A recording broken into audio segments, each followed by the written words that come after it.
Welcome to the CrashOut. We're live. Yo, what's good, everybody? Welcome back to the CrashOut podcast. We are on episode 68. You know, got a nice episode for y'all this week. Didn't do one last week, but it's all good. We back with the content, and started slightly a little bit late, so we're not gonna hold y'all with the introductions, man. So we gonna just go straight into it. You already know my name, Nano_Blaster, and most people just call me Nano. And excited for this episode, man. Mr. Khalid, man, let them know you the new Pokemon champion. Yeah, you know what I'm saying? I'm a psychic type. I got my fire and sun teams, but I've been rocking with psychic strategy. The psychic team got me the master ball, so But hey, what's good is Caleb Black Flash. Nano said, you already know who it is. If they knew every single rap track, you already know who it is. Come on, man, you already know, man. Nah, but yo, it's good to be back. Yeah, we got a little bit to talk about. A little bit, actually, a lot. But what's the call? Hey, maybe me and Angel can get that battle going. I don't know if he wants to go best of 3 or something. But just to show off the game a little bit. But I'm ready to battle. I want to see his strat. He can go against my team. And we can see what's going on. But no, I'm saying it's been about 2 weeks, so hey, I'm happy to be back. This game, Pokemon's been bringing me joy, and that's a good thing, especially since, Speedstorm has not. But yeah, we're gonna get into why. Oh, the side piece coming through, man. Okay. Might have to upgrade her. Yeah. Yeah, okay. But hey, Sammy. Yeah. Good to hear, man. What's good, Mr. Sammy? Not much. Been sick. And slowly, surely getting better. For those of you who are wondering where I was all this time, I've been sick. So, no Sammy files have been released since then. Oh, you had pink eye? No, I do not have pink eye. I had the flu. So I have like a severe fever. But trooping it for you guys tonight. I don't feel as great, but good enough to be on for, I guess, the whole podcast, because we don't have that much to talk about, but enough to talk about, I guess. But yeah, I don't know when I could expect to stream again, but hopefully soon. But just know that tonight we got lots of good stuff to talk about. Angel, you can top us off. Pause. The Poppy of Speedstorm. Yo is here with the crew on another podcast. We weren't here last week, but that's all right. We here and better than ever. On this beautiful Wednesday night. Got not much to talk about, but we got enough to talk about where we can still have a solid episode today. So without further ado, let's get it popping. Let's get that track on and let's get into it.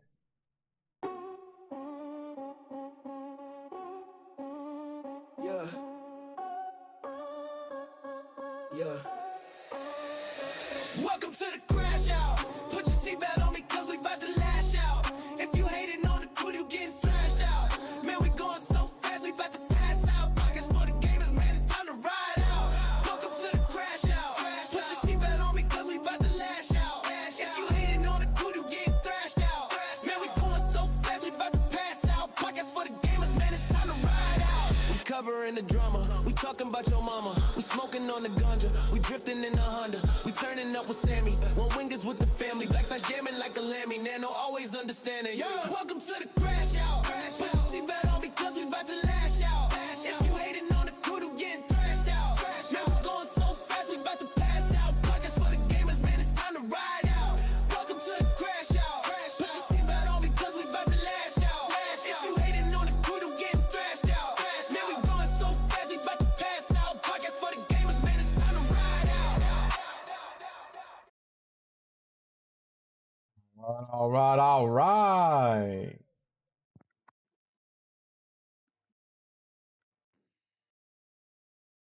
Well, welcome. It is episode 67, and I guess our first topic is it is a new season of Speedstorm. So but a big controversy surrounding it.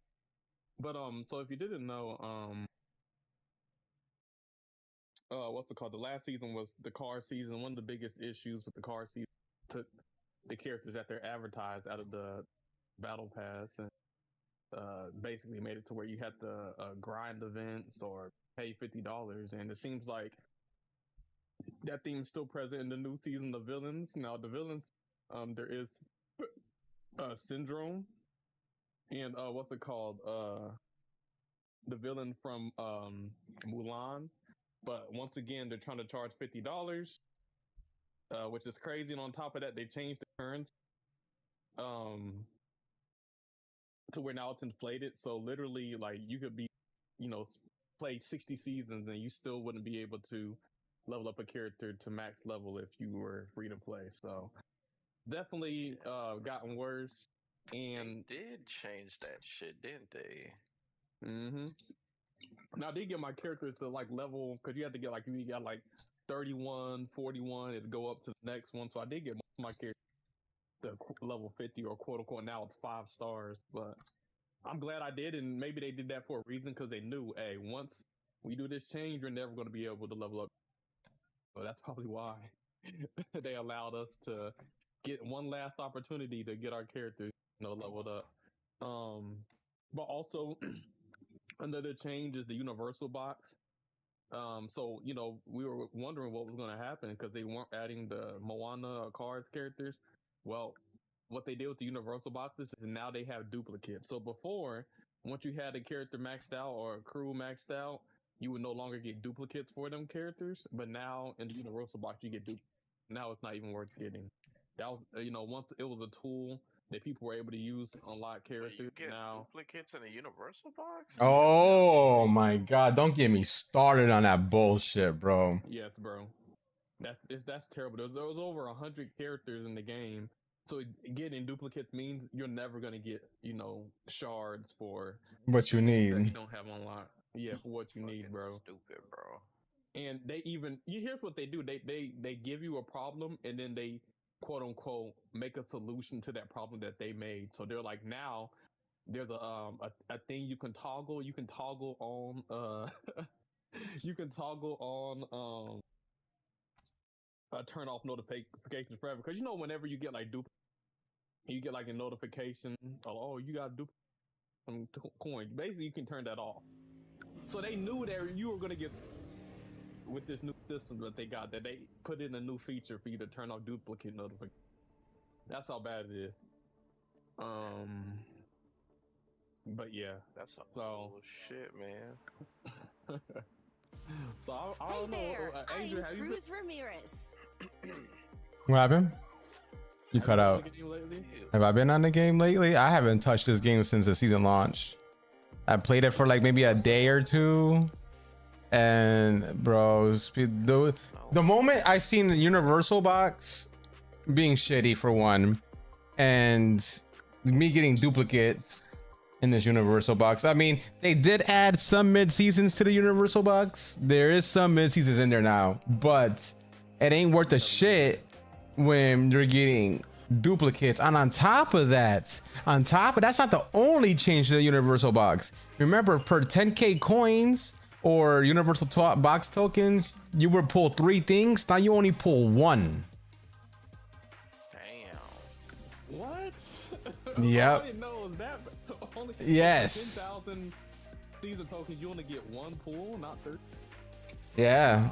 You only get 1 freaking pull for this. So like they didn't just butcher it, they literally annihilated this universal box.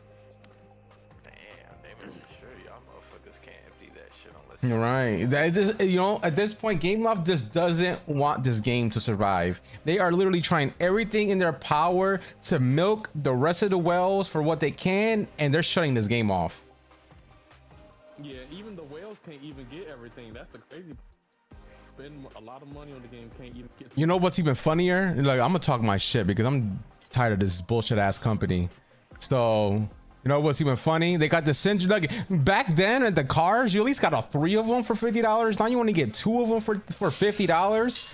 That's a fucking rip-off game. Who in the right mind's gonna buy that shit? That's crazy. Yeah, because we were going crazy on the cars. Put it in the seat. Put it in the seat. Good. And they said that wasn't good enough. We're gonna give you 2. We're gonna take away a character and still start you. That's insanity. And then you can't even level up the character once you get online. Because the new level up currency is so, they give you such a small amount that you literally can't even level up your characters. Yeah. $50 for 2 characters and then you can't even level them up. Yeah, it's ridiculous. And then you know the funny part is they had the nerve to release another box. You know, I guess maybe the $50 wasn't doing it for them and people weren't buying, so they released a cheaper one for $20, but you only get to choose one. Yeah, nah, it's... And you get a whopping 50 tune coins, guys. A whopping, that ain't worth a shit. Bro, 50 tune cards reminds me of a Wizard Kelly dollar. So yeah, that's terrible. I'm sorry, that's terrible. I don't know what the fuck this is, but the locks box credits now where you can get 100 pulls of something. That's a fucking, I mean, I guess that's good, 100, but at the same time, and then they're all duplicates. I mean, for $15 for 1 pull and $30 for 3 pulls is kind of crazy. Wait, so Angel, you telling me you're not hyped for this season? I'm not, bro. I'm not. I don't even want to play this game no more, truthfully. Go back to the deluxe credits. So we can get deluxe box credits, but we can't get golden pass credits. I mean, the golden pass isn't even worth it anymore. I know it's not worth it anymore, but this is my point. That's crazy. Yeah, this right here is a load of bullshit, bro. Like, as soon as I seen all these changes, I mean, racing is fun. Don't get me wrong. The mechanics in this game is fun. 6-star racers, literally lightweights, are literally changing the game right now at level 60. They're getting such a significant top speed boost. There has been players like Abby that are playing with lightweights that are beating heavyweight racers in top speed maps. Yeah, that's what I'm saying. So now you can bring in the jungle ruins. That's crazy. So yeah, the 6-star is shifting the meta in private lobbies. I will say It that. used to be like, hey, you ain't bringing Kid Candy to jungle ruins. I guess you are now. Which it sucks that they like, cause I've always just called Disney Speedstorm. I always want them to speed up the game, or you know, to make lightweights good like they were when the game first came out before the crew change. But it's like they're doing the lightweights are now viable at a time where the game is at the worst monetization ever. At the worst, man. That's the worst. Lightweights are pretty. Right, though, the moment that the lightweights are finally cooking, everybody's been asking for them because lightweights are the most fun characters to play as. They have the best abilities. They have the best abilities, and now they're finally being viable when your game is at the most dead. Damn, bro.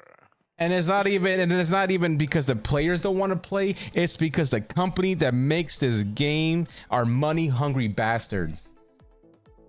And it's money hungry, but not offering you the right service. It'd be like if you went to a restaurant and then, you know, they spit in your food and they trying to charge you $100 a plate. That's kind of what Gameloft is doing. But what I mean is, like, a new season comes out, you can't even race. Let alone? You can't even get the characters of that season for like the first 2 weeks or whatever on top of that, and then you can't even race because it's always synchronized. And why is it every season, you know, they drop? I mean, you want to know how long I've been playing, guys? I got this game up. Look at my rank right now. If I was still playing this game faithfully, I would be at the unstoppable rank right now, or whatever the rank is. Guess what? I'm only ranked 3 right now. Y'all telling me y'all don't like the little spit in y'all food? Hell no, bro. Like, this was their final straw for me. This was the last hope, hoping that they were gonna revert the changes and be less greedy. I don't know how much money these motherfuckers lost with that China app, but they definitely lost millions, bro, because they're trying to get that money back. Yeah, you can tell how they maneuvering.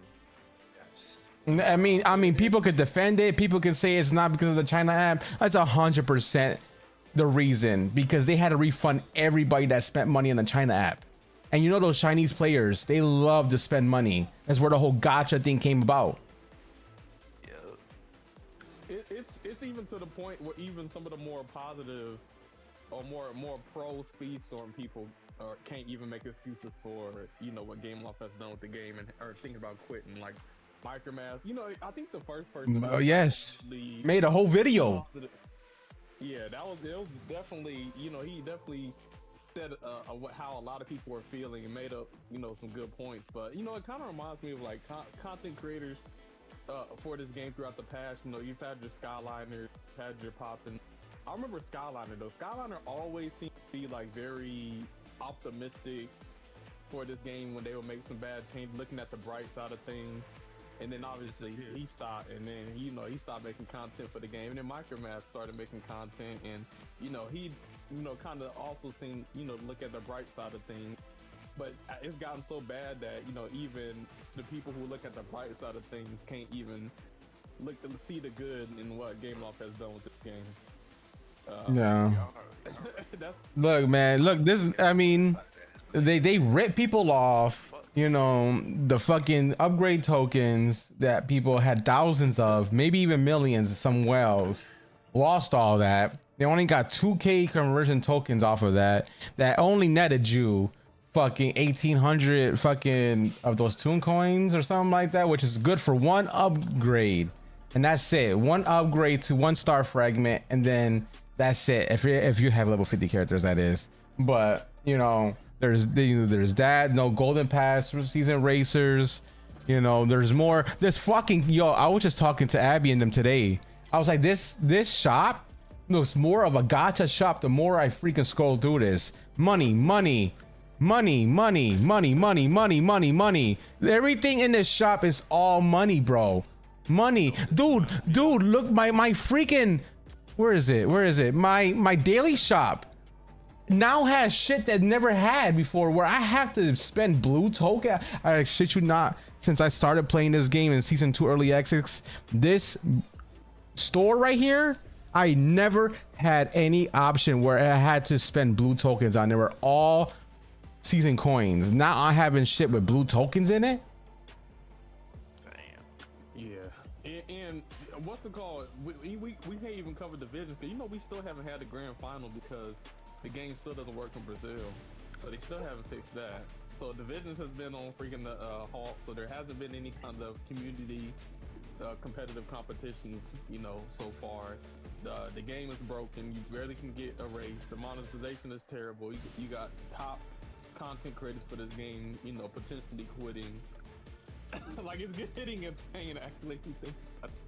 Yeah, man, like, look, man, like, I was one of the people, I tried, and I think I burnt myself out, which is why I think I lost the love for this game, and truthfully, because I'm like, man, they can come back, they can get better, and every single time, instead of getting better, it got worse.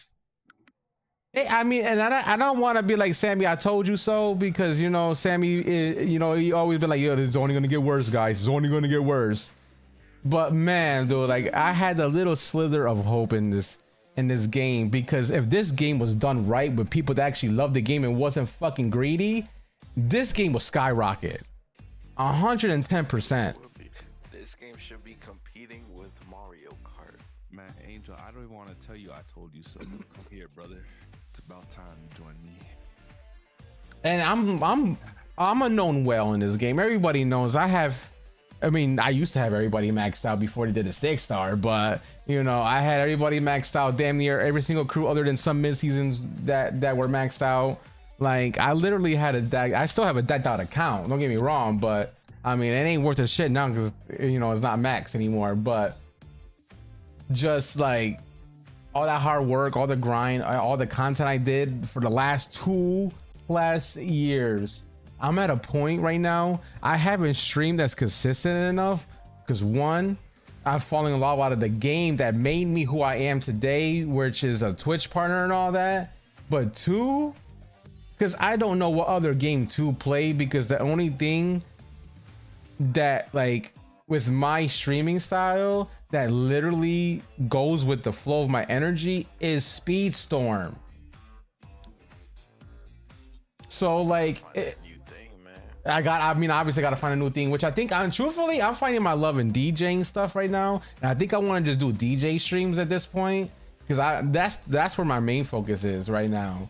And I think that's why I haven't streamed, because I've been too busy learning how to do that, and also making videos on my other channel for DJing while I'm finding what game, you know, that maybe will grab my attention again, and it'll be like the same vibe and flow that, you know, I'm used to, you know what I'm saying? But until that happens, I'm in limbo. I mean, I covered a game for Divisions, but at this point I'm literally just a Division racer. I would unlock the racers as cheap as I can and whatnot for to stay competitive, but other than that, you're not gonna see me in rank no more. You're not gonna see me breaking down more Disney Speedstorm content. I'm not even gonna focus on this game content wise anymore.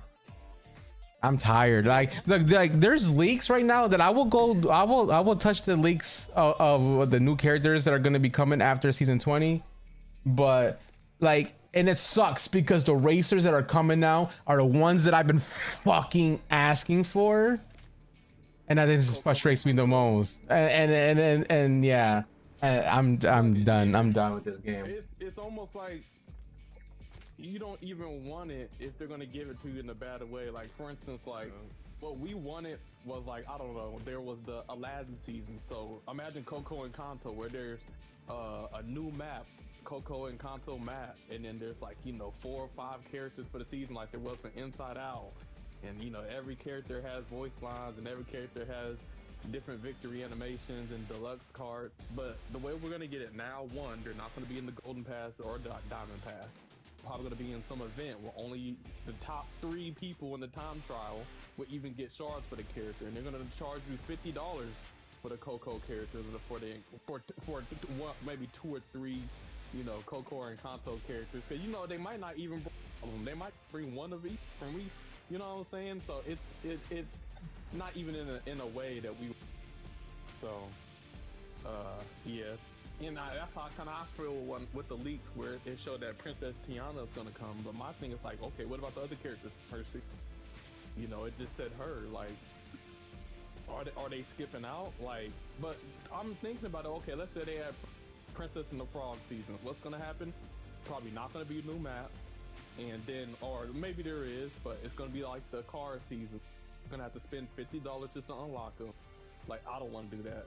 As much as I want the character and like it, I'm not. I can't. It's hard to be a content creator for this game, because it's almost like you're leading your audience astray, because, you know, you're promoting something that is negative. You know, I can't do it, bro.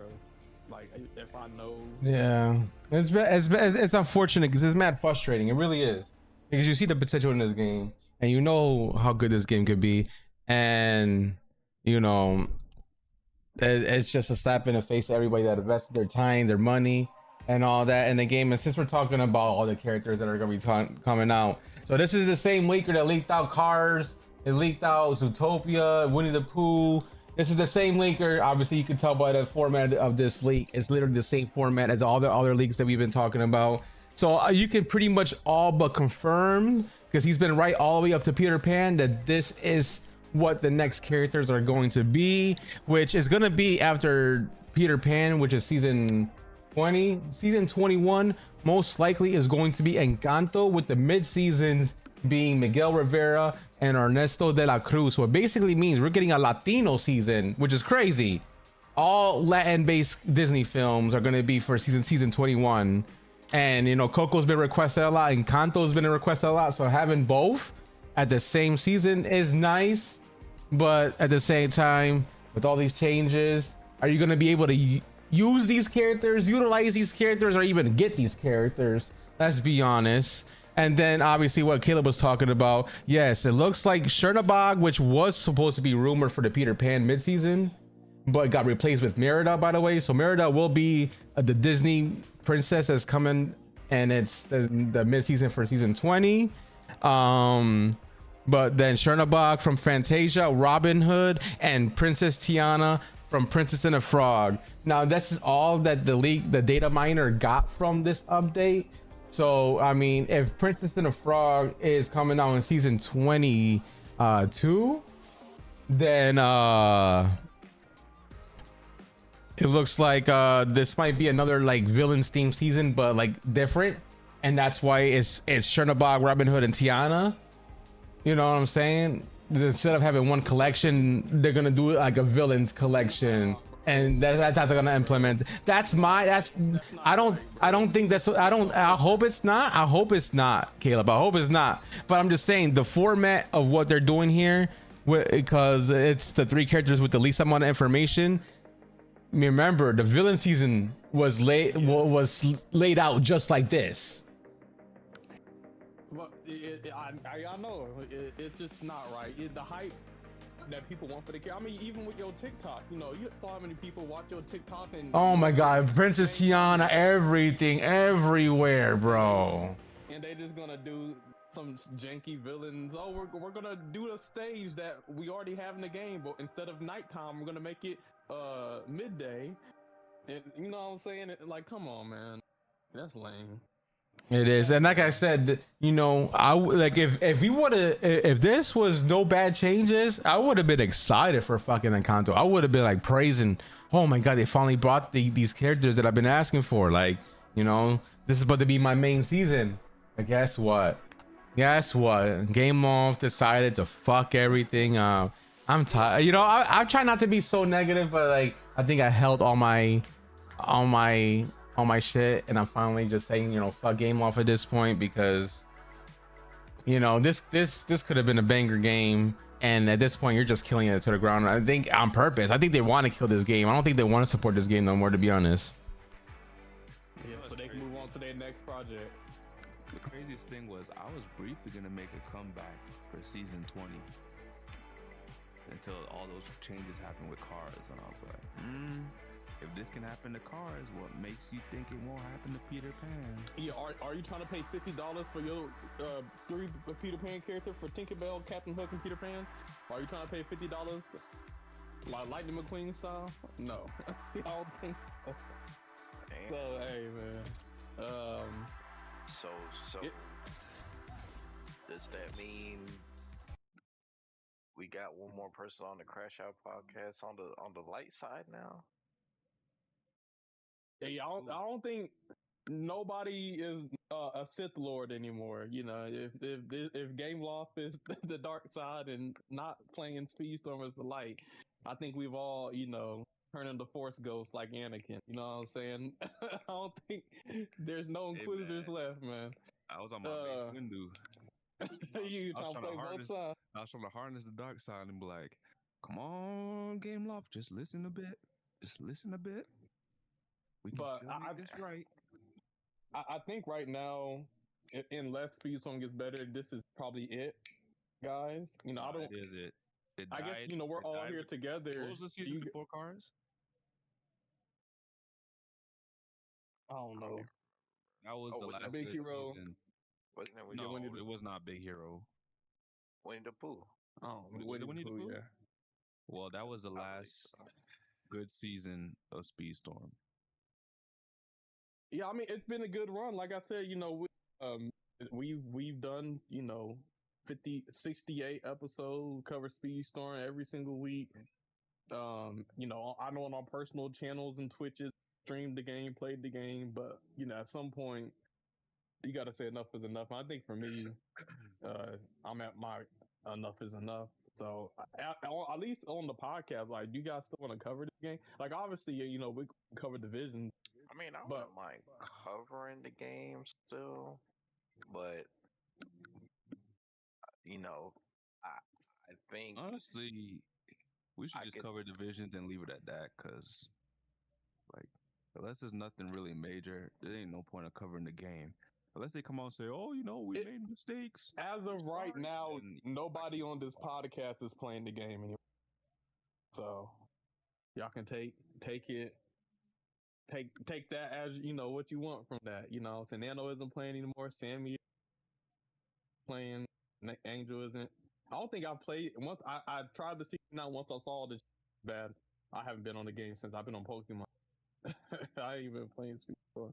So like I said, it's other stuff to play. And here's the thing. If you mess with us, like obviously you might have met us through Speedstorm. Caleb Black Flash, Nano Blaster, Sammy Namikaze, OneWing met us through Speedstorm. But if you like our vibe, our personalities, like our thoughts or our viewpoints on certain things, man, keep watching. We'll still be on other games, talk about other things. There's racing games. We still on, other racing games, all kinds of stuff. But Speedstorm right now is not it. And here's the thing: if Speedstorm gets better, hey, we'll get back on the game. But it's not getting better, and I'm not going to force myself to continuously suffer. So. Yep. Don't want to suffer, But man. with that being said, I guess to wrap up Speedstorm, I guess one final patch note. Like I said, if they do another patch note, we might cover it. A new season, we might cover it. Like I said, but I don't know. But anyway, with this patch note this season, I guess one of the big changes they did is what did they do? They changed the autos. So basically, everybody's auto goes whatever their top speed is. So this basically made some characters better and then others worse. Like Oswald was a lightweight. He's always gone like 160 with his auto, but now since he's a lightweight, he has a low top speed. His auto now is at 130. But then characters like Prince Eric, whose top speed is like 150. Now his slow boat that used to go like 112. Now it goes like 100. So definitely, they made some changes to the autos to make it more universal overall. But I don't know. That stood out to me on the patch notes. But yeah. I mean, what do y'all think about the auto change? I think the auto change is great. The main thing that happened. Yeah, I think that's pretty much the main thing, other than the 6-star shit. But yeah, I think changing the autos, I think is a great change. Some people might not like it because their favorite racers or their meta racers got nerfed, but it balanced every single auto in the game. Like Eric is now a problem because his auto's fixed. Same with Ennui. And Lilo's just go faster, and Goofy. So all the ones that were going really slow, now they're great. And those racers are probably going to be a problem in divisions now. Nice. Yeah. So is it kind of like choose your favorite auto racer? I mean, because some of them do go faster than others. Which actually, I got to talk about that too. I forgot about that. There has been changes in this game that are changes that were not documented, like certain racers' abilities that make them go faster. Like Zeus, Cruz Ramirez. Anybody that has like something that gives them like a faster top speed, that also got touched. I don't know if people notice this or not, but like Cruz Ramirez is now the fastest racer in the game. Regulated 6 stars, Cruz Ramirez goes 184 miles per hour. The highest anybody's ever gone. Dang. And that wasn't noted in the changes. And I know for a fact she didn't go that fast before. Damn. Okay. So I'm gonna. does Faster than Riz on the rails? What about Sergeant Calhoun's auto? Like, Okay, so that mean hers. Sergeant Calhoun's suck now because she had her. No, it's. What do you mean sucks now? It's always sucked. No, but no, they didn't scale it to her speed. It still goes like 160 something. But the issue is, what I'm saying is she need points. yeah, she still needs points. So they didn't really mess with her. It's still bad. I tried. I was hoping. Fingers crossed. It like you still have to get points, or it only lasts like half a second. They need to redesign how they do. They don't listen to. All they care about is fixing the shop. I mean, her what are they? Her zombie pits or her sidebug pits? Still like the first 2. If you go through them, don't register. So it's like I'm it's crazy because that was one of my favorite characters. And I'm just upsetting that you still haven't fixed that she doesn't get points from her abilities. But yeah, I guess to I guess to on a practical positive note, let's say you don't get all of the new characters. Let's say you got all the characters from all the previous season. Hey, you got 100 players, not 100 players. You still got 100 characters that you can play. You can play ranked and you can play solos and teams. As far as getting new racers, that's gonna be expensive. It's gonna be maybe not as practical, but on the bright side, if you still want to play your old racers, that and because some of them did get better, like Angel said, you got going 180, autos are better. So if you do want to just play, something just to play on the side, hey, it's still available. But I guess when it comes to the dates for the villain season, Syndrome, there's gonna be a Syndrome Grand Prix from April 23rd to April 28th. So during that time, you'll be able to get some shards run.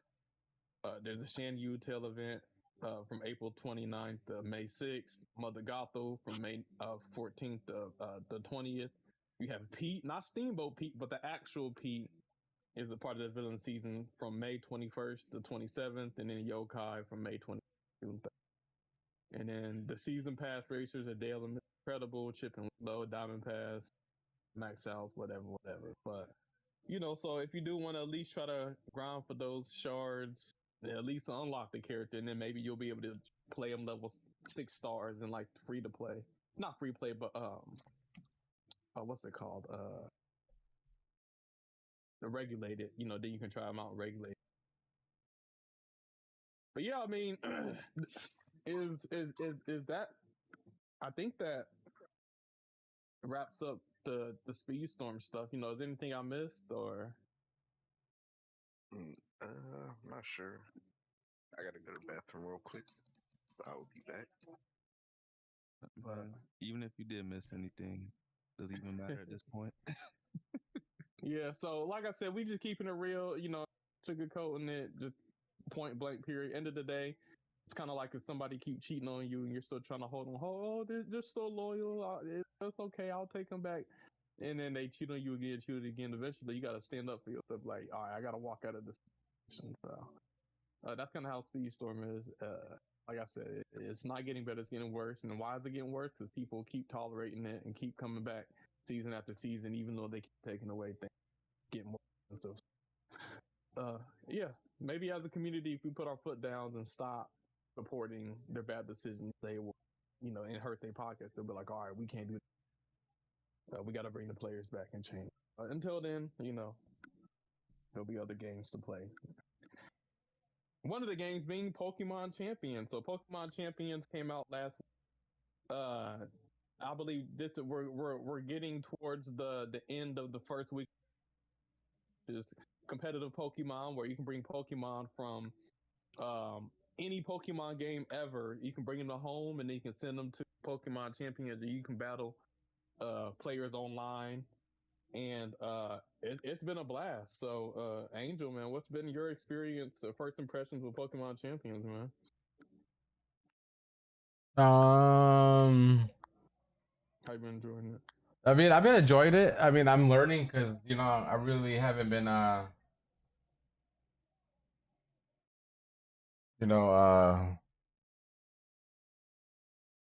haven't really been a PvP battler or whatever. I mean, yeah, I've been doing that too, but like I'm still learning teams because I haven't really played PvP online in years, and it's a lot different than what it was before. So now you got shit like rain teams, sun teams, sand teams, and you got fucking Mega Floette teams.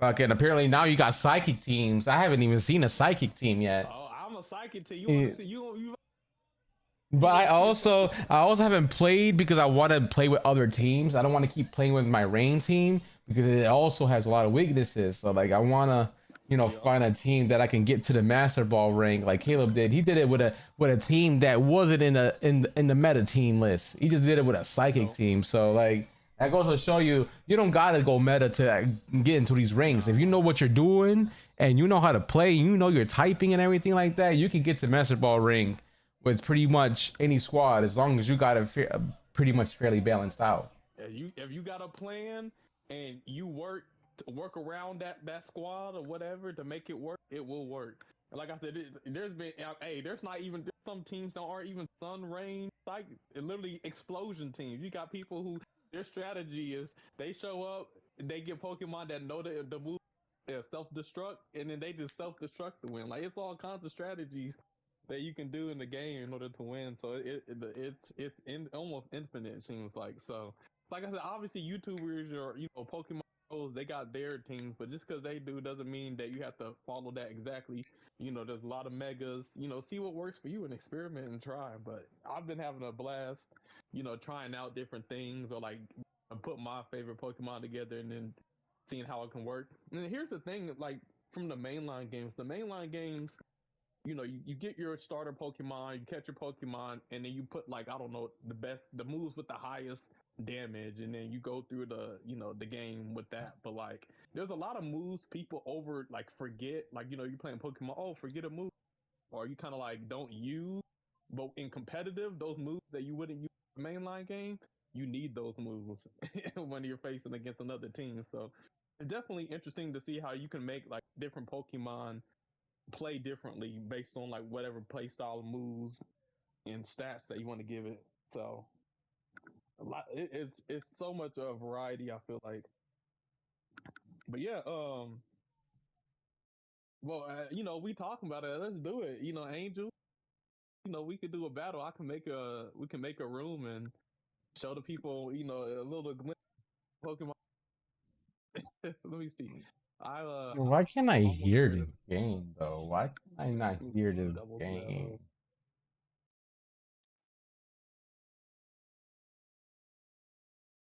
I'm looking at the shop right now. I wanted to get something. I think it was the premier shop. Yeah, battle pass and then the membership.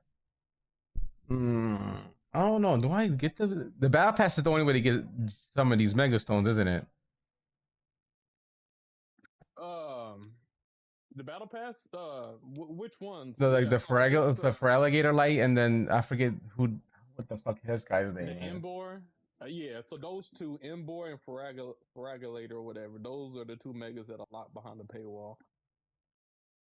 At least in this game. But every single other mega you get, what's it called, through the currency. Let's see. Not gonna see me purchase these games, so don't judge me. Don't judge me, guys. Not gonna see me well out on this. Hey, the thing is, they're not gonna take away currency. I don't have to worry about that. And then I get this membership, so I can get 1,000 boxes. So now I get to play fun, because now I got unlimited number of Pokemon I can add. $4.99 for the first month. I will eventually just get the whole year. So I don't have to worry about that. I mean, $5 a month is nothing. Yeah. And like I said, I feel like you get some value out of the battle pass. At least the Pokemon that they're average, that you can get their Mega Evolution, whatever you're actually getting on like Speedstorm. They advertise on PlayStation and Xbox and Switch that it's the car season, it's a villain season, and you log on the game, you can't even get the great. See, now I can get 1,085 Mons in this motherfucking game, guys. And when I tell you I have the Mons, because I already transferred some, but man, don't get me started. Hey, but I'm about to. I got the private lobby ready, man. just let you know, I'm not trying to flex or anything like that, but I'm about to show y'all a home that y'all never. Oh, I got a actual living dex of every shiny possible that you can obtain in this game. Hey, where'd you get those? eBay? eBay is crazy. I know eBay be selling shinies to some people. They breed the Pokemon and then or Gavis or shiny stuff, and then they'll sell it. See, I registered there's 1,025 Pokemon in this game. They're all registered in my Pokédex, and I got. You have every single one. Yeah, you see, other than the unknown, and I think I forget which one, but yeah, see, they got every Yo, yeah, I see single. you got Pokemon Pearl, Sun and dang, you have. Oh yeah, if you look at the game, yeah, look at the game. I got ZA, Violet, Arceus, Sword, Shining Pearl.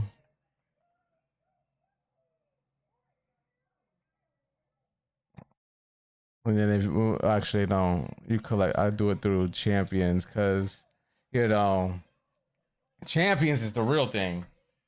And then obviously you see here, you know, connect with Poppy. It's gonna, you know, this is for anybody that wants to play this game. You can use your Pokemon from Pokemon Home. So if you you know, if you know got Pokemon from other games that you wanna put in here, you can.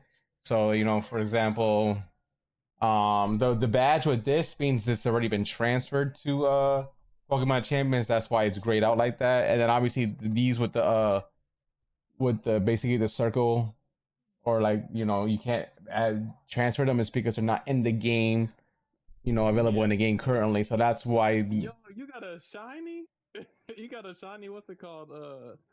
Bro, I got exclusives, bro. I got the Pikachu hat ones that you can only get in Japan. You know what I'm saying? I got every single nature shiny Ditto. Yeah. I got Lugias. You know, I got the shiny special shiny Celebi. You know what I'm saying? The pink Celebi. You know, we got a shiny Ho-Ho here. A gang of Dittos. You know, we got all the event mons. You know what I'm saying? We got all the Deoxys forms, Jirachi, you know, Cairo, Gold, Groudon. You got the shiny Rayquaza with the black and yellow. That's just, you know, that's my thing right there. You know, I like some shiny forms are nice and some are just ugly as hell. I'm not gonna lie. Yeah, some of them it's like this would be cool, but it's like the shade of green or the shade of blue that they use ugly. Like y'all didn't have to make it like that. Like it's supposed to be rare, and they just make some shade. But I mean, with the competition, what do you think is gonna like? You think they're just gonna like eventually add everything, or it's gonna be like seasonal? Like maybe like this is the first season, but in season 2, it's gonna be a whole new brand, a different set of Pokemon. Like, So that's what I was gonna like ask y'all, because like, you know, are they just gonna add to the roster, or are they just gonna make a whole new roster and they're gonna just have a select amount of Pokemon available in the game every single time to shift the meta? Either one could be good, but me personally, I want them to add, so then eventually it's like everything. Like you just where you could just pick anything and then, you know, see if it can work or whatever. Like, cause I mean, eventually, you know, you'll have Mega Evolutions, you'll have Gigantamax, you'll have Terrestrialization, and like, so it'd be interesting to see like which version of like is Gigantamaxing better than what's it called, Mega Evolution, or you know, vice versa. So it'd be interesting though, like to compare and battle between those two. But I don't know, you know, but I mean, if they switch it up to where they had like this season's Mega, then next season it's Gigantamax. See, I don't know. I don't think that'll work, because then we do have these items. Like we have an Omni Ring, and Omni Ring basically allows you to use whatever mechanic that was in the previous Pokemon game, whether that's Terrestrialization, Gigantamaxing, or Mega Evolution. So I would think that they would just keep adding to it. But Yeah, I will say it don't matter to me. I might be using Angel's account. that's crazy as hell. That's crazy as hell. Yeah, they want what you got. But hey, but Angel made me. But Angel, man, you ready to battle? I was looking at your stream and I saw you and Aston. That was interesting. I saw something where it's like they had somebody had the mouse, and then they hit your Pokemon like back to back to back, and he kept getting like defensive boosts. So like, Oh yeah, yo, that shit was glitchy because they literally just made my guy into a tank. They literally, it hit me 5 times to the point where I was pretty much at max defense. Like it's just like, and then I just pretty much annihilated the rest of the roster. Yeah, I was like, okay, I see you. But hey, man, I here's the code. The code is 1547 4118. That's the room ID. Black Flash. Yes. Hey, there's the poppy. All right, let's see. Are we doing? Is this doubles or singles? Doubles. You want to do doubles, right? No matter. Oh, we can do both. All right, let me see. Get ready to battle Poppy. All right. Here we go. Oh shit, bruh. Oh damn! Holy shit, bruh. Ooh, I see. Okay, so you got this type of. Okay. Interesting. Let's see. What I want to do. This is gonna be an interesting team indeed to go against.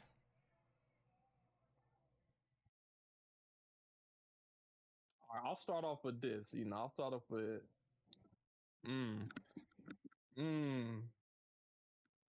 I'm not gonna look. I'm not gonna cheat. It's gonna be a surprise. I'm not gonna look. Pick whatever variation. But that's part of the meta. Like battling, it's like before you do the battle, it shows the roster of 6, but you can only choose 4. So depending on what 4 they use can change up. Because sometimes certain Pokemon counter other ones. So. Oh shit, yeah. Yeah, I can't hear the game audio for some reason. I don't know what's going on, but my capture card is just not pulling out the audio for some reason. It's not even showing that the audio source isn't even a thing here. Oh shoot. So like I've been trying to look for it, but you wasn't lying about your range. I didn't know what to start off with, man. oh, I think I found it. I think I can hear it. Can y'all hear it? There we go. Yeah, there it is. All right, we got the audio back. Perfect. All right.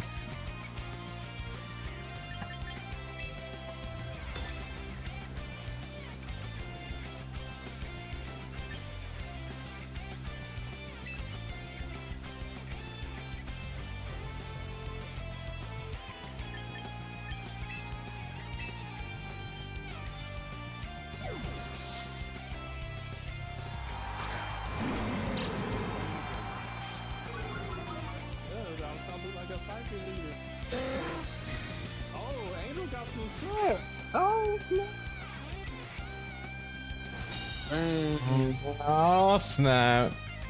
Oh, you're a trick room user. Oh shit! Oh, dude, you worried about me being a trick? You're in Incineroar. Gosh, bro, I can't stand Incineroar.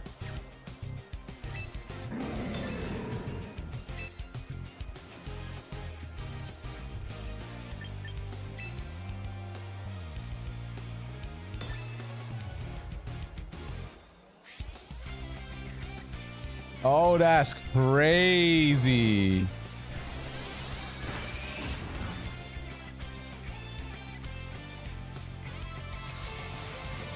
Oh, not the weather ball. Oh, got him.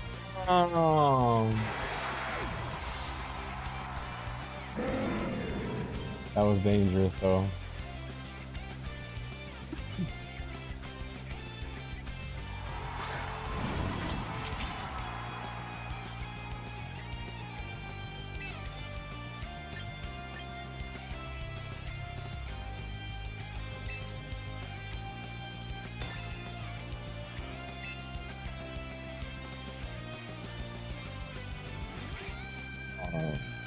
Yeah.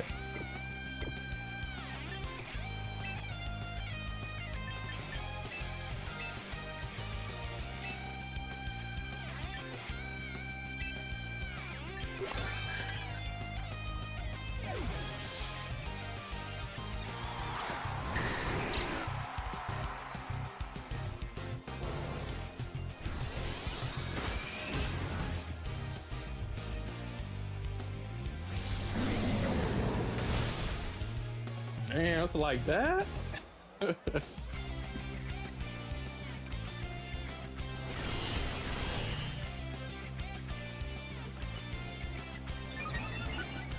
Oh shit.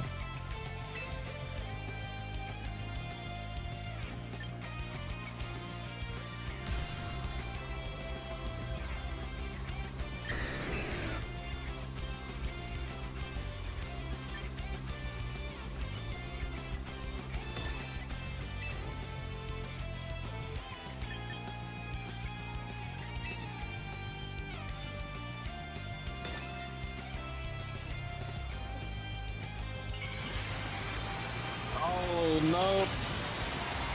We mega evolving? Okay. We're getting spicy in here.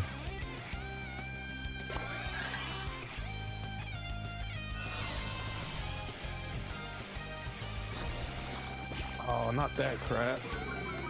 Oh. Yeah, I had to make sure your little special attack that you got boosted went down.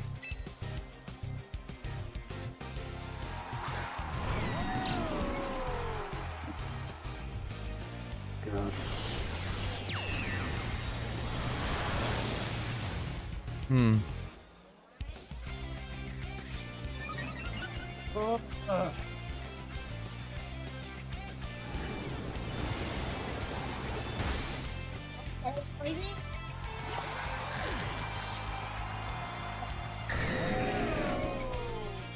lay down. Lay down. Time to lay down. Yeah.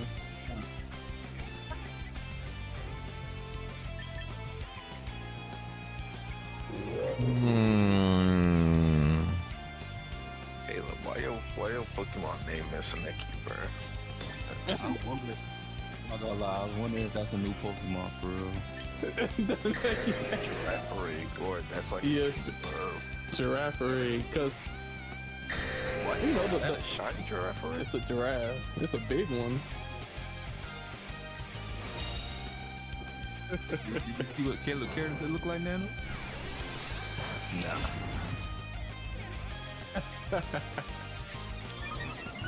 He over there. The defense raise, guys. Instruct is crazy.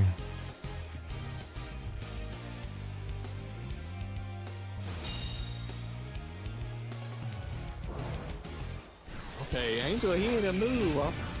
Oh, motherfucker.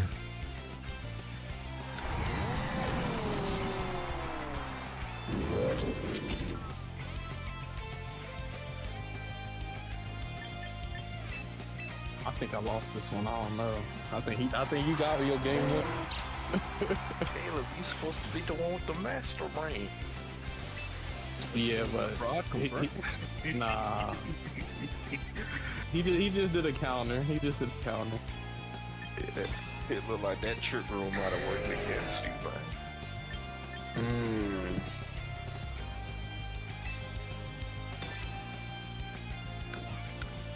Yeah, sometimes it does, because I thought he was gonna set up was different, and he didn't set up the way I thought he did.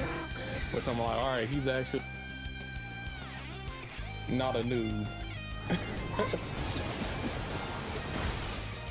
Oh, he tanky.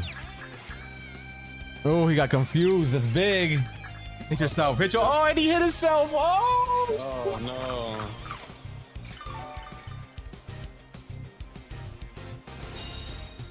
So, Caleb, I thought you were supposed to be the psych trainer. Do Pokemon in this, do they like consider like IVs and EVs and stuff? IVs, no. Just EV for effort value. Independent values, which come from breeding, they got rid of that because that will not make it easy for new players to get in, because it takes so much just to get perfect IVs and stuff. Like if they want this game to competitive to be, you know, accessible to the masses, they had to get rid of Okay. Which so basically every Pokemon in here has default max IV. So all you got to do is just adjust the effort value, you know, to whatever meta you're trying to run. Oh yeah, you can change the effort values. I actually think that's pretty cool. Okay, yeah, okay. Maybe, I don't know. Dude. Damn, that weather ball is nasty, brah. Dude. Damn, that didn't last long. Oh, thunder! Bye bye, Pelipper. Sammy, this look like something you gonna get into? Nah. No, I'm a fan though. When I was younger, Oh! I used to love Pokemon, but that's because I didn't know no better. You know, when I started watching Digimon, I was like, yeah, this is the shit. Angel got me. Game 1. So, if Digimon had a game like this where I could play, I'd definitely. Damn, we down to our last ones though, man. That was tight. Yeah. Oh, Centerward, tanky. He took that shit like it was nothing. Incineroar. Alright, you got me with the Incineroar, man. Oh my gosh. Oh, that was a good battle though. I was like, if I would have KO'd your guy with that weather ball, I might have lost. Okay. This man. Hold on. Well, that was Pokemon Champions right there, guys.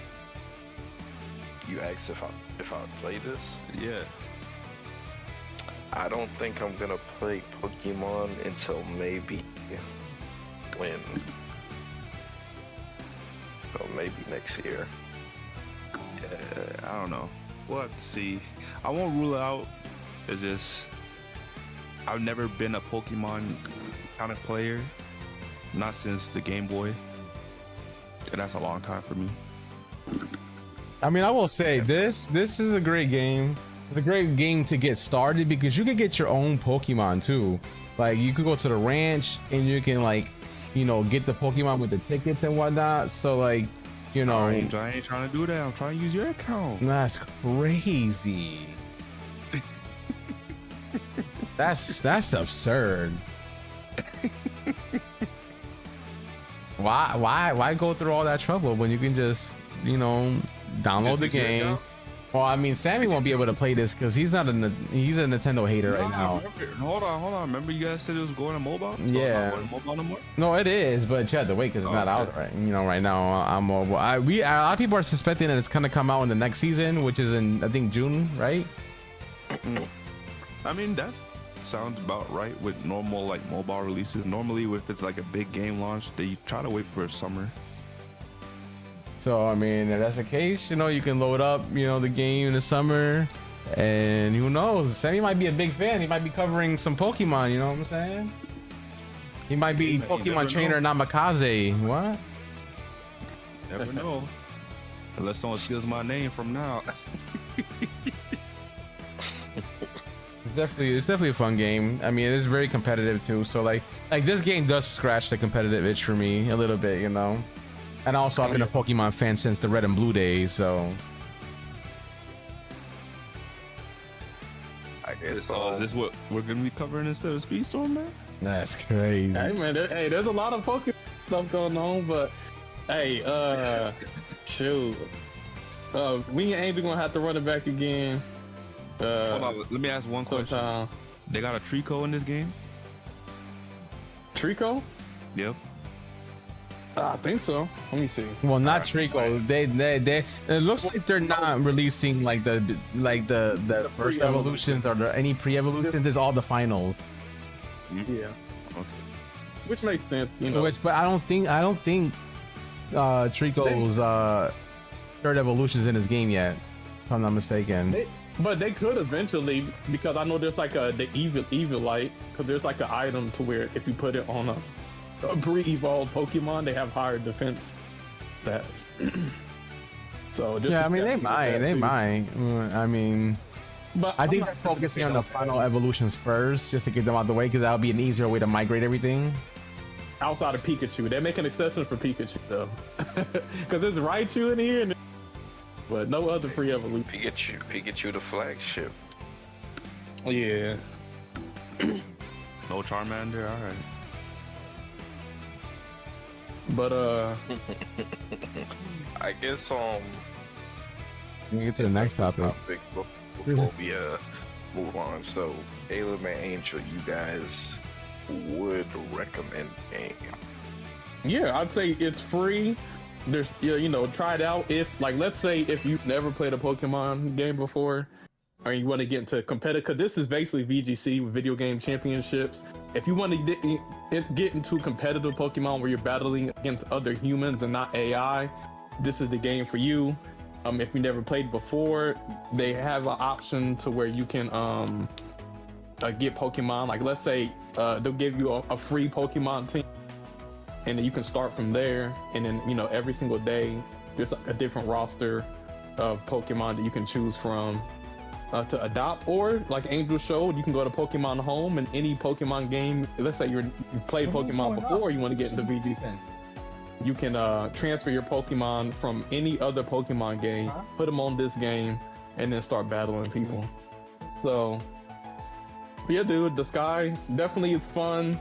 You know what I'm saying? Y'all want me to get into, you know, just like that, you know, just put your strategy up and then battle, and, you know, you climb as high as you can, man. Have fun with it. There's different music you can play with the battles. You can customize your character. I know Sammy commented, he said, "Why can you see Taylor's character? What about my character, Sammy? What do he look like?" But yeah, man, I think this definitely a game worth getting into, trying if you like, you know, strategy. It's kind of like, I'd say Pokemon, it's kind of like in a more advanced version of chess, but chess with more variables. It's like, you know, strategic, you got to think steps ahead, strategy, all that. But no, I'm having fun with it. But Okay. but yeah, that's Champions, man. I'd say definitely dub. What do y'all heard negative that we haven't addressed, or you think we should address, or just some concerns people have had? Or you think we covered it all? Yeah, because I think you said something about the storage and whatnot. Wait, I did see something while I was away, and something about how you have to like buy storage. Is that true? Yeah, you can. So basically the way the storage works, you get 30 slots. And whenever you get to a higher rank, you get 5 more until you hit Master Ball, and then it gives you 10 more. So you can get up to 50 free slots. But if you want 1,000, you have to like be a monthly member, and then you can have like get this straight. So the slots are just places where you can leave your Pokemon, your extra Pokemon. Yeah. So if you want to have, that's ass, bro. And the reason it's ass is because we all know if you play Pokemon, your PC got like 1 million slots off the rip. So yeah, I think they just did that to make money. Because they got to make money somewhere. Yeah, they definitely could have easily gave us, you know, the regular boxes. I feel things you can make money off, like customization with your character and shit like that. Like, I don't know. I feel like knowing how Pokemon is and how if they plan on growing it, you're gonna end up needing way more spaces than the game gives you. So. Yeah, what you'll have to do is, if you don't want to pay for space in Pokemon Champions, you'll have to cycle out Pokemon through home. So like, let's say, you know, your box is filling up, you might have to, you know, take some Pokemon out of Champions and send them back to Pokemon Sun and Moon to sit in, you know, the boxes that you actually have space. And basically, just whenever you want to recruit Pokemon, you just send them back. So, I mean, it's tedious, but, you know, if you got home, you flip and flop. But basically, you're paying for convenience for more boxes. Pretty much. But that's pretty much. But I mean, but look at it this way. I mean, if you want to get a starter pack, it's $7, which is not, you know, mandatory, but it gives you 50. Is it 50 extra spots? I believe it's 50. I think it goes up to 90 or something, huh? So it'll bring that box to 80.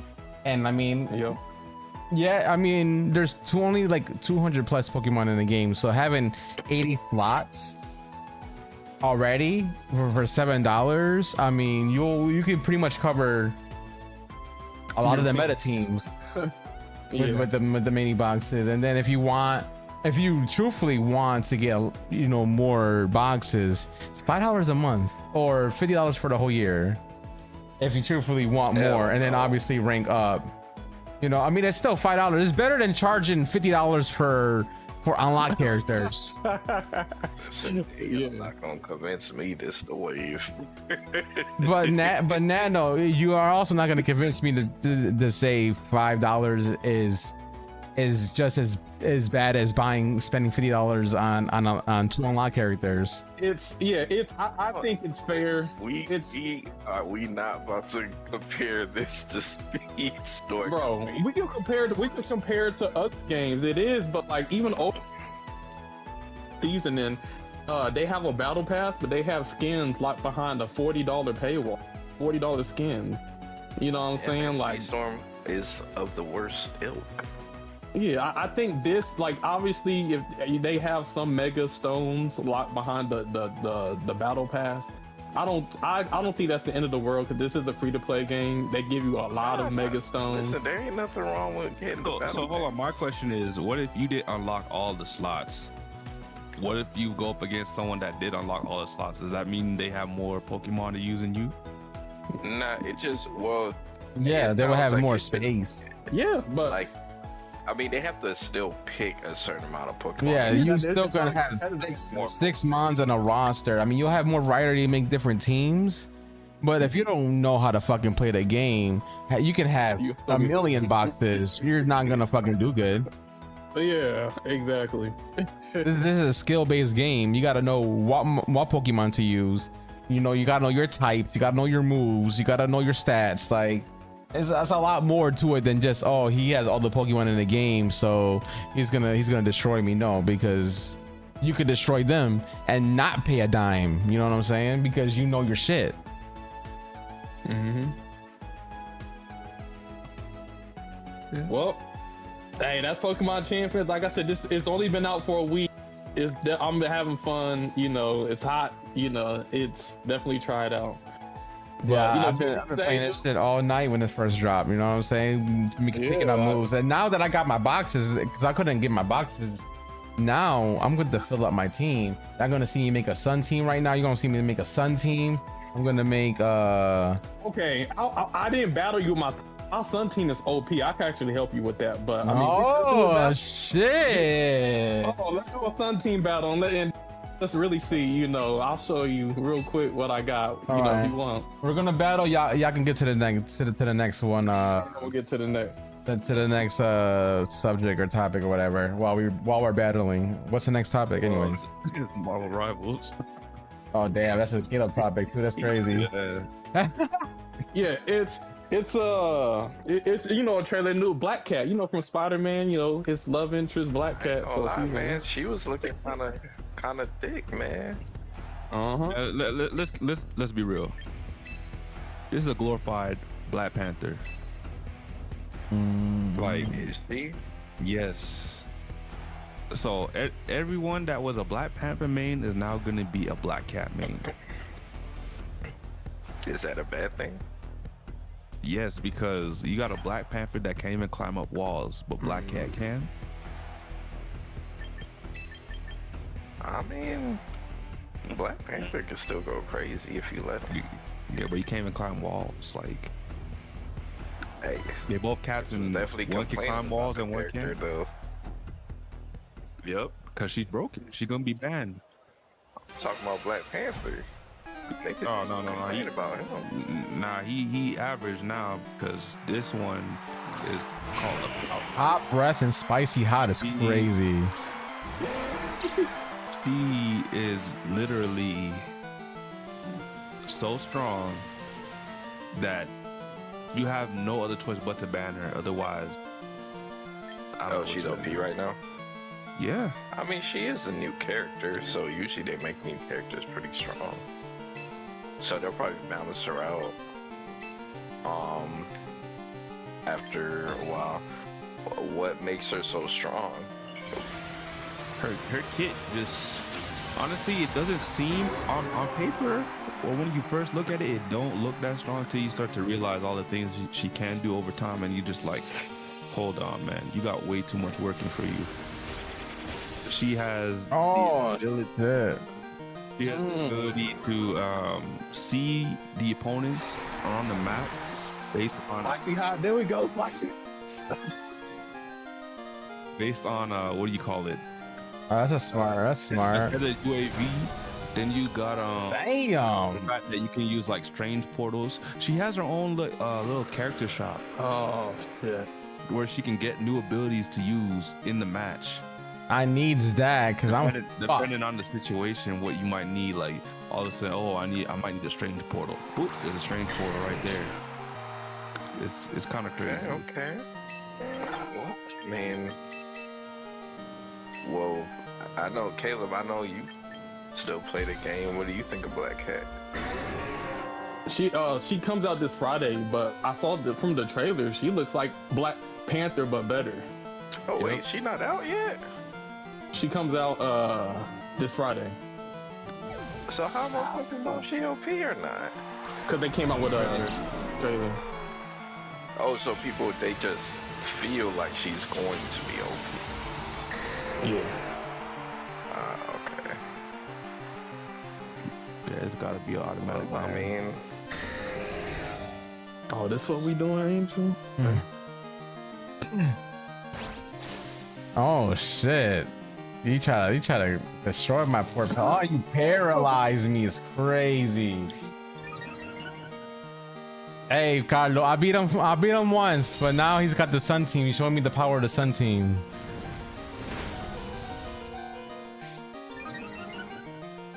It's a no bueno. It's a no bueno. Oh Lord. I want the sacrifice. I want the sacrifice.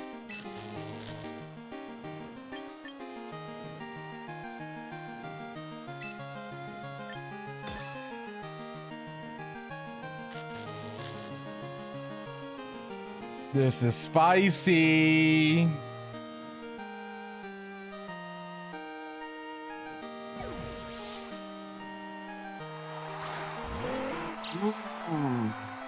Get this sun out my way. Perfect. So I can do 100% thunder. Survive is crazy. Oh, but he's paralyzed. Let's go. well, I guess Mr. Sam, I guess we can go on to the next topic, man. These guys, What's after Black Cat? they too much into their Pokemons. It's actually Overwatch. Okay, It's so another it's killer that topic. character. Those are trailers, so y'all can skip the Overwatch Marvel Rivals, and then we'll circle back to it because some trailers we can either go Yeah, over. I could talk about.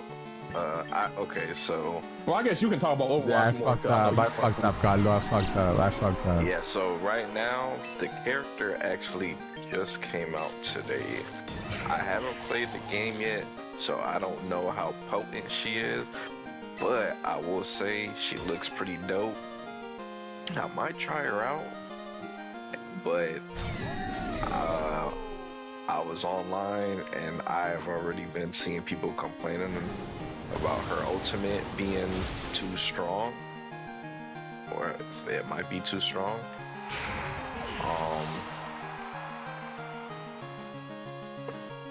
And apparently they're saying it does too much damage and it's way too fast for the amount of damage, because it's like a carpet bomb. So like she fires this little joy thing and it shoots like a carpet bomb across the floor. But it's Right not back really to the fast, so fucking sunlight. it's very hard to react. So, people saying they might have to do something about that. But all in all, I think she looks like a great character. I can't wait to try her when I hop on the game. I might play some tomorrow, actually. Her name's Serena, by the way. And you know, shout out to Overwatch. Overwatch is in a good spot right now. Thunder in the sun is crazy. I mean, I can't really talk about that because I don't really know how Marvel Rivals is doing, honestly. I just know that right now. So I am happy about that. Yeah.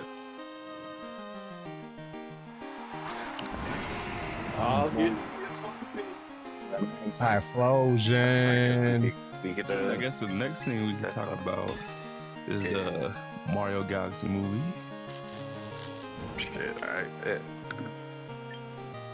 So, what did you guys think about the movie?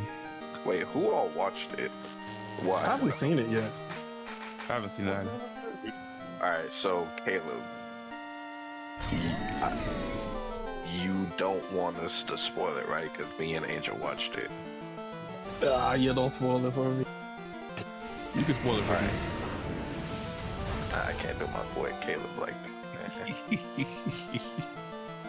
But pretty much, God damn it. So yeah, I saw the movie. The movie was actually, I thought it was good. I didn't think it was, I thought the first movie was slightly better. Really? Yes. Not That's by what a I don't lot. understand. Was I like more did for think- kids or I think they're both great kids movies. GG Angel? GG's. But Yeah, there go that. Dang. Go on the back. Woo, cause I knew if I let that run, hey, you was gonna hit me with the charge But shot yeah, with the bridge, bro. I did prefer the first movie, but only by a Facts, little facts. bit. No, I mean, shit. Even with my fuck up, I was able to still get you down to your last Go Pokemon. on. Yeah, hey, you really good. Though. I ain't gonna lie, you actually good at the game. And I'm a newbie, bro. I listen to Carlo. Carlo's the pro Pokemon player here. Aside from you, Yeah. you know what I'm saying? Like, y'all two know what y'all doing. But yeah, I guess that can wrap up Pokemon. Like Angel, you know, I guess off stream we be in the DMs, but you need some. I got a lot of Sun teams, bro. But I can give you some strategy. No, definitely. All right, I didn't mean to cut y'all off. My bad. We're done with the Pokemon battling. We're good. Yeah. Yeah. A 1-for-1. We tied up, so we'll have to do the tiebreaker some other time. So hey. Winner versus Toxic? Ooh. Toxic, does he play Pokemon? No. I have no idea. I know he's a gamer, man. You're gonna have to hit Toxic in the DMs too, man. For the 1v1s. Then the Don's a Pokemon? Who said that? That's crazy. But nah, I thought the movie was good. They did have, I'm not gonna lie, it was cameo central for Nintendo characters. So if you have some decent knowledge about Nintendo characters, that's gonna be pretty, you're gonna enjoy that. Now they did something in the movie that isn't in the games, and I don't know if this movie is making it official or canon.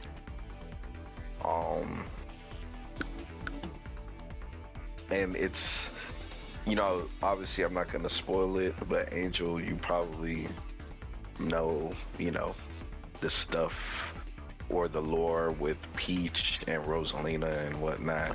Yeah, because if you play Mario Galaxy, it that's when the the lore. There's been some theories that Luigi is Rosalina's dad because little storybook. So people have came up with all kinds of theories, but I'm guessing so. You're saying it covers some of that.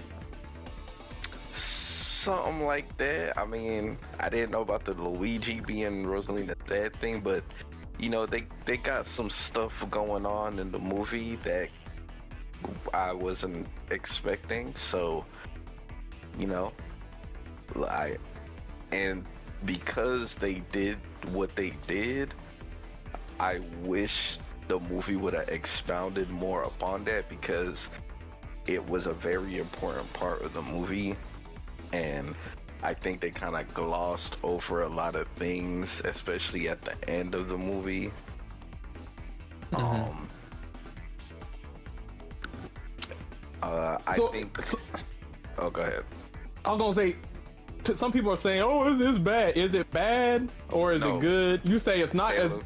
The first one is better, but this is good. You gonna like the movie, bro. People. Is it that?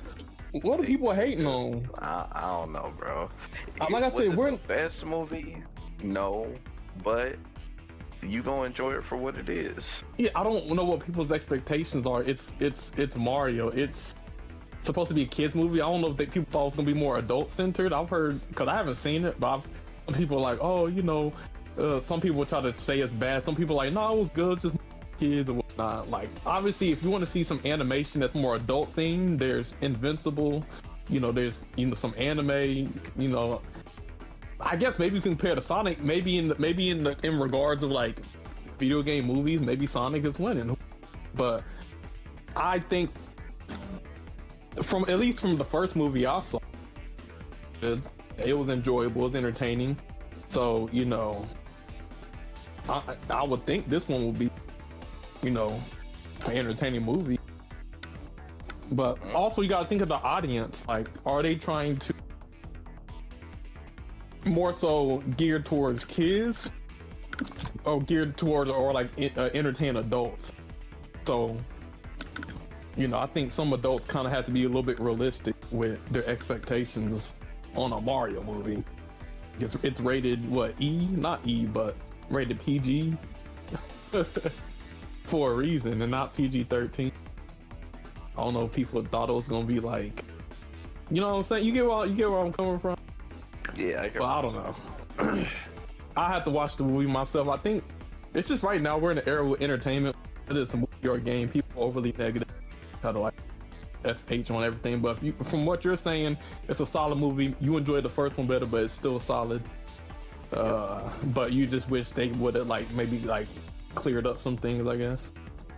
Yeah, I think there were a decent amount of things, or there was a decent amount of things that they should have expounded upon. And I'm not gonna lie, it's called the Super Mario Galaxy movie, but I'm gonna be honest, it had a mix of Galaxy, Odyssey, and I felt like they were trying to switch it up. It definitely had a lot going on, I'll say that. I can see how. I feel like the first movie was more paced better as well. Oh, maybe them trying to fit too much in one movie. Yeah, it too felt many like concepts. This one was trying to do a lot. But I will say, I think two things. One, Bowser Jr. He stole the show. He was the best character in the movie. You mean Shadow Mario? For you who played Super Mario Sunshine, saying Shadow Mario thing with his paintbrush. Shadow Mario. Yep. Okay. This wasn't confirmed, but based off of what I'm seeing, I definitely think they plan on having a Super Smash Brothers universe. Oh, well, they showed Star Fox, and I didn't see the movie, but in the trailers, they showed Star Fox. So, hey, if he's in the movie, then it makes sense, because obviously Star Fox travels through the galaxy, you know, through outer space. So if this is Super Mario Galaxy, of course, hey, they might run into Star Fox. And then also, Odyssey, I can see why I've been involved, because I know the Odyssey game, you go to space at the end. So, definitely space theme. You know, I fucking love this movie though. Like, I love the little cameos. I'm trying not to say. I'm trying. My bad. I'm trying not to say too much, but because I don't want to spoil it for nobody, but like the pacing of the movie was crazy, you know, like I felt like, you know, I was like, damn, that I wanted more, you know, and not essentially in a bad way, but just like the way the movie flowed, it's like, man, like I want to see the next one already, you know what I'm saying? Like they got me hyped up to watch the next one. I think they did a phenomenal job. I mean, it's kind of hard to top the first one because the first one was so well executed of a movie, and you know, I don't expect them to do better, but to do just as good, you know, on a sequel, I think they hit it right off the park. And then that you know, end credit scene, not gonna say much, but I can't wait to see what they cook up in part 3 of the Super Mario world with that new introduction. Okay, so Sonic still got competition. Let's go. I know they coming out with Sonic. Was the Sonic 4? So Mario's about to hit their 3rd movie. Okay. I know they was behind a little bit, but they trying to catch up. Yeah. No, facts. I mean, they shot down the Super Smash Brother movie thing. You know, one of the Nintendo people said they don't plan on making Super Smash Brothers a movie or whatnot. But you know, they could just be saying that. You know, That's what I think, bro. Because ain't no way you added certain characters in this fucking movie to not make a Super Smash Brothers film. That's all I'm gonna. Actually, no, I can't say that because they showed it in the trailer. How you gonna add Star Fox in this film and not think about making a fucking Super Smash Brothers movie? You got damn near the beginning roster already. Here's the reason why. Because Sonic is in Smash Bros. Well, I'm talking about the beginning roster though, like the very first Smash Brothers, like 64. Yeah, Smash that one didn't have like no Sonic, no Snake. It had none of those people. But even okay, and that's the thing that I heard people saying. I heard people saying, "Oh, this game got Sonic and like other third party characters that's not a part of the Nintendo world." Like, one, if they could get him in Smash, they could get him in that damn movie. And two, even if they don't have those characters in the movies to make a Smash Bros. Movie, you still got a million Nintendo characters. You don't need Sonic or characters that are in the game that are not Nintendo characters. Yeah, they could have their, maybe it's not called Smash Bros. You know, I get. They could have Kirby, Star Fox, Link. You know, yeah, they definitely. Yeah, Donkey Kong, they already got Donkey Kong, Ganondorf. Right. I mean, if they if they were to be able to get Sonic, I mean that's cool. But even if they don't get Sonic, you know, it's not like you can't make a Smash Brothers film with just your IP, because the original Smash Brothers was just your IP. So you can have your Captain Falcons, your Link, you know what I'm saying? Oh yeah, F-Zero. Okay, I'll ask one thing about this movie. It's Waluigi. Or is that a spoiler? I hope he's in. Okay, so Waluigi is not in. Ah, okay, fuck. See, Waluigi get the. Hey, but every you know what? Tennis game, they gonna put him in every tennis game, but they can't put nothing else. Look, Caleb, look. But you know, he on Mario Kart. He's the main character in Mario Kart, but they can't put him in. You know, else. They're making a third film, so you know maybe you know that in the third film he might pop up with fucking Wario. You know what? You never know. Okay, maybe that's true. You complain about Waluigi. Luigi can't even get his man. Daisy, hi, I'm Daisy. You said he could never get his manhood. Is that what you said? I said mansion. His mansion? Shit. When you watch the movie, I want you to look for a video that's showing all of the cameos, because I guarantee you there's gonna be cameos of characters that pass through the screen and you're not even gonna notice them. So they were sneakily or intelligently put certain cameos on the screen, and you kind of had to be really paying attention to like knows some of the characters. And Yeah. I think it's funny how a lot of them aren't Super Smash Brothers. That's all I'm saying. All right. You know, I might have to this weekend. I might have to go look. I think I've been to movies in a minute, so you know, I stay on the bootleg. I stay on the pirate. But you know, I think for a quality movie, certain things, you know, it's worth seeing. So, Yeah, support the I'll take some movie, time. man. You know, make Help- that help- Smash Bros. Movie, man. Yeah, help the box office number. You know, I gotta help the box office. But Yeah, I guess overall, it was a good movie. It was. okay. I'm good to hear that. I'm good to hear that. If you say it's good, then it's probably good versus skeptic. But I guess since we are done Pokemon battling, Angel, I guess we could show off the trailers. Each one is like only a minute long. But yeah, the Black Cat reveal. I'm curious. Let's watch this together. Let's see what y'all think of the Black Cat gameplay. She actually seems kind of crazy, like fun. Alright. Okay.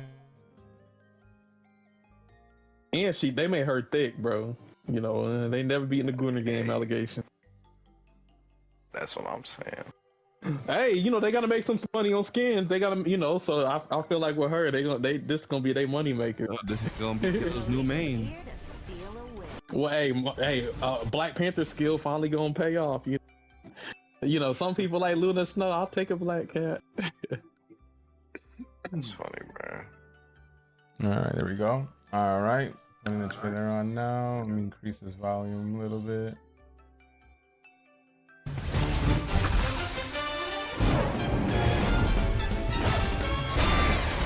Felicia's here to steal a win.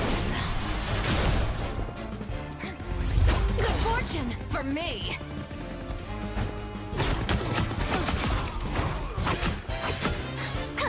Cat's claws. Me, ouch. Let's make a deal. Peekaboo. Hup. So stealthy. She danced back with her. That's how we do it, Cadwell.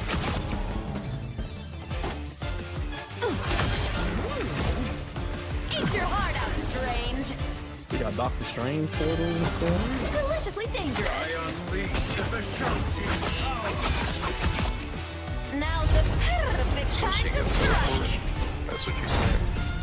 Yeah, she can go through walls using Doctor Strange ability. You crossed fire! She has the ability that can make characters fall out the sky, so she can ground them. Good boy, Petey.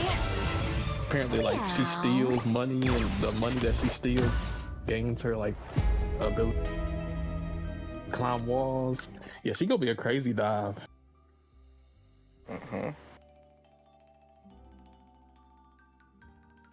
Yo, damn. I'm glad they didn't hold back. Man, what y'all think? What y'all think? Looks I think sexy. she looks hella dope, man. Yeah, Looks she so definitely looked dope. fun to play. Looks T. But yeah, you know, I feel like we're rolling. You know, they worked on the bakery, but I feel like for Black Cat, you know, her front is fronting. The front fronting is crazy. But yeah, so yeah, that's the new character. That's the new character for Overwatch. But you know, not Overwatch for Marvel Rivals, but you know, Overwatch got to compete, so they came out with their new character, faster, stronger. which is Sierra. Which they definitely got some inspiration from Cammy from Street Fighter for her aesthetic, but then also mixed with a little bit of Kimberly hair. Target Okay. marked. We get it, girl. You got rockets. Anchor's out.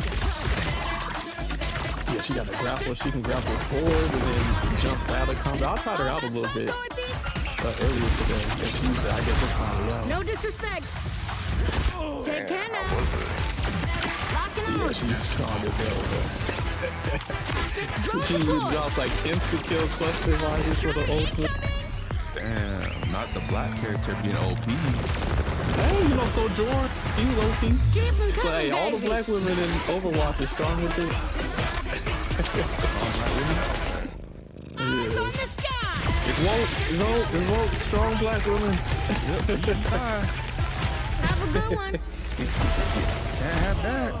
Bless your heart.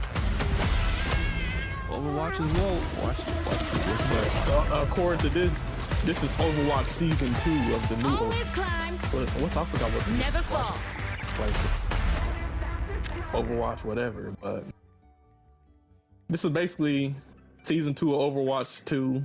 That they just call Overwatch now, but yeah. So this is the 6th character they've released this year. So if you want to play Overwatch, Marvel Rob, the new one to play. Overall though, I think who you think looks more fun, like Sierra or Black Cat? I think it really just depends on your play style, honestly.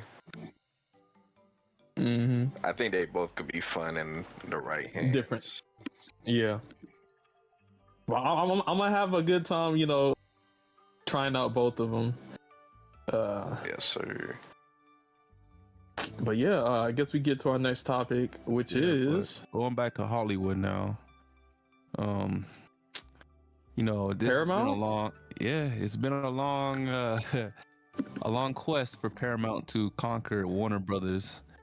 And recently Paramount CEOs, the Ellisons, they got to secure the bag from the Saudis in order to clear this deal. So apparently they were able to secure $24 billion to help clear this deal. How you guys feel about that? So basically the Saudis are trying to make their country like a more of a tourist friendly and more entertainment. So they've been investing a lot of money into like the entertainment industries, whether that's video games, whether that's sports stuff. So this seems like only thing is it's dangerous over there because the war in Iran, all that kind of stuff. But they still trying to make their money, because obviously you making money with oil, trying to make money through entertainment. So hey, if this means that they have more money to make some good movies or games or shows, I'm all for it. Paramount seems to be buying up everything. Honestly, here's the thing, it's not always a bad thing. Like, I look at UFC as an example. UFC was not approachable for a lot of people because of pay-per-view, and the fact that Paramount bought UFC, and now all you got to do is pay $9 for a subscription and you can watch events live. That events that used to be like $90, $60, you can just watch live for $9. That's a huge W. So I think honestly there could be. I wouldn't. Yeah, what's the negative? Yeah, give me the negative. So I think usually when companies do moves like these or acquire a lot of properties like this, they tend to go up in price. They start low to get you in, and they go up. $9 per. Yeah, even look at Planet. Competing with Netflix and Disney Plus very soon. Even Planet Fitness started off $9. Now they at $15. Like even Planet Fitness went up in price. Exactly. But yeah, that's true. Netflix Crunchyroll just announced that their price is going up again, bro. Like literally, a week ago they just. What happens when you get rid of Funimation? That shit is like, bro. I'm literally paying like fucking damn near or around $20 for Netflix. Oh my gosh. Shit trash, bro. And the crazy, the You okay? It's man, different, but you'll love and it. you know what's so crazy, Nano bro? kissing his teeth? What? People, boy, Nano? people complain about Netflix, bro. And they be saying there ain't nothing to watch on Netflix. That's cap. Netflix got a whole bunch of shit. Yeah. Especially if you're into like anime and shit like that. They apparently anime is like Probably one of the highest views. Yeah, it's like one of the most popular things that's watched on Netflix. Bro, literally there was a statistic that said over half of Netflix's members watch anime on it. Yeah, that's if they realize people are getting subscription and the watch time is going to Naruto or different animes, then they're gonna add more, or they're gonna make original. So if it's bringing in the money, so it makes sense. To be honest, Netflix has a lot of exclusive anime that's not on Disney Plus, that's not on Crunchyroll. So I see why. But and then on top of that, yeah, there's stuff to watch. It's just people, I don't know if they just ain't looking. Yeah, bro. But I do think I do agree though, Caleb. It's not necessarily like I think some good could come out of it if they put the money in the right places. But I mean, we gonna have to see. It's probably gonna be a long time before we like see how that goes. Mm-hmm. But I mean, I guess what do you think, Sammy? How you think? What kind of move does it look like to you? I don't know if this is a good thing at all because a couple months back they didn't have enough money where Warner Brothers was like, yeah, this is worth the deal. Then obviously, they ran back to the desert and the Kings out there was like, here you go. And then all of a sudden they had enough money and then, oh yeah, they have enough money to satisfy us now. It's worth the deal. Netflix pulls out and we don't really have a legitimate answer as to why they pulled out. We were just given like this odd reason that a deal just didn't work out for them anymore, but they were saying this was this deal made the most sense, but all of a sudden it didn't make no sense anymore. Like that was weird. So Yeah. who's to say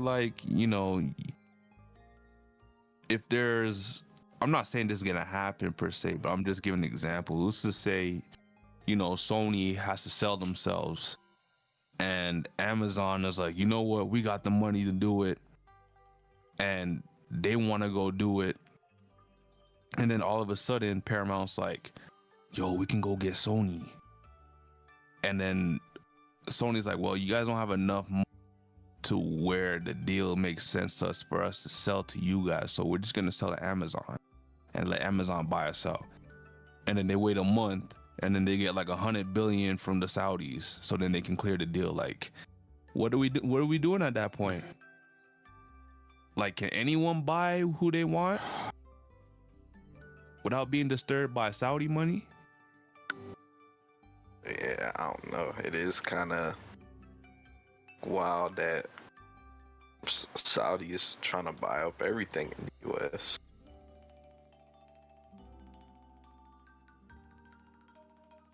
So I don't know. Honestly, this might be one of those like we gotta wait and see type things. See how it turns out. Because like I said earlier, remember they had that investors call and they mentioned everything but the gaming division. So I don't know what that means for the games at Warner Brother Games, but it doesn't sound good to me. Yeah. We'll see, man. We will see. Time will tell. Oh, Time will tell, y'all. all right, what we got next? All right, so Boys' final season. Star Wars. Okay, I will say one thing. The Boys season 1 starting off hot, and so this is the final season, so they better. So, but it's 5? This is season 5. So this literally there's already characters Gen V too. So Gen V and the Boys finally come together on this final season. You're seeing characters from both series, and it is going down. Nobody's safe. I'll say that. Any character you've grown an attachment to, they might not make it. So it is crazy. And from the comics, I know a little bit about the comics. So this isn't really a spoiler because the Boys Amazon Prime series is a little bit different. It doesn't follow it to a T. But I'm very curious to see how this ends. But yeah, it's already getting crazy. I guess just for a reference, in the comic books, Black Noir is a Homelander clone, and obviously in the Boys TV series, Black Noir is like a black man. So it's not exactly the same. So yeah, some changes. Yeah, they made some changes from the comics. I'm very curious to see how this ends up. But so far it's fire. But I'm gonna be honest with you. I think I don't know. Invincible's cooking too. You know what I'm saying? Like if you go on Amazon, Yep, it is 1 and 2.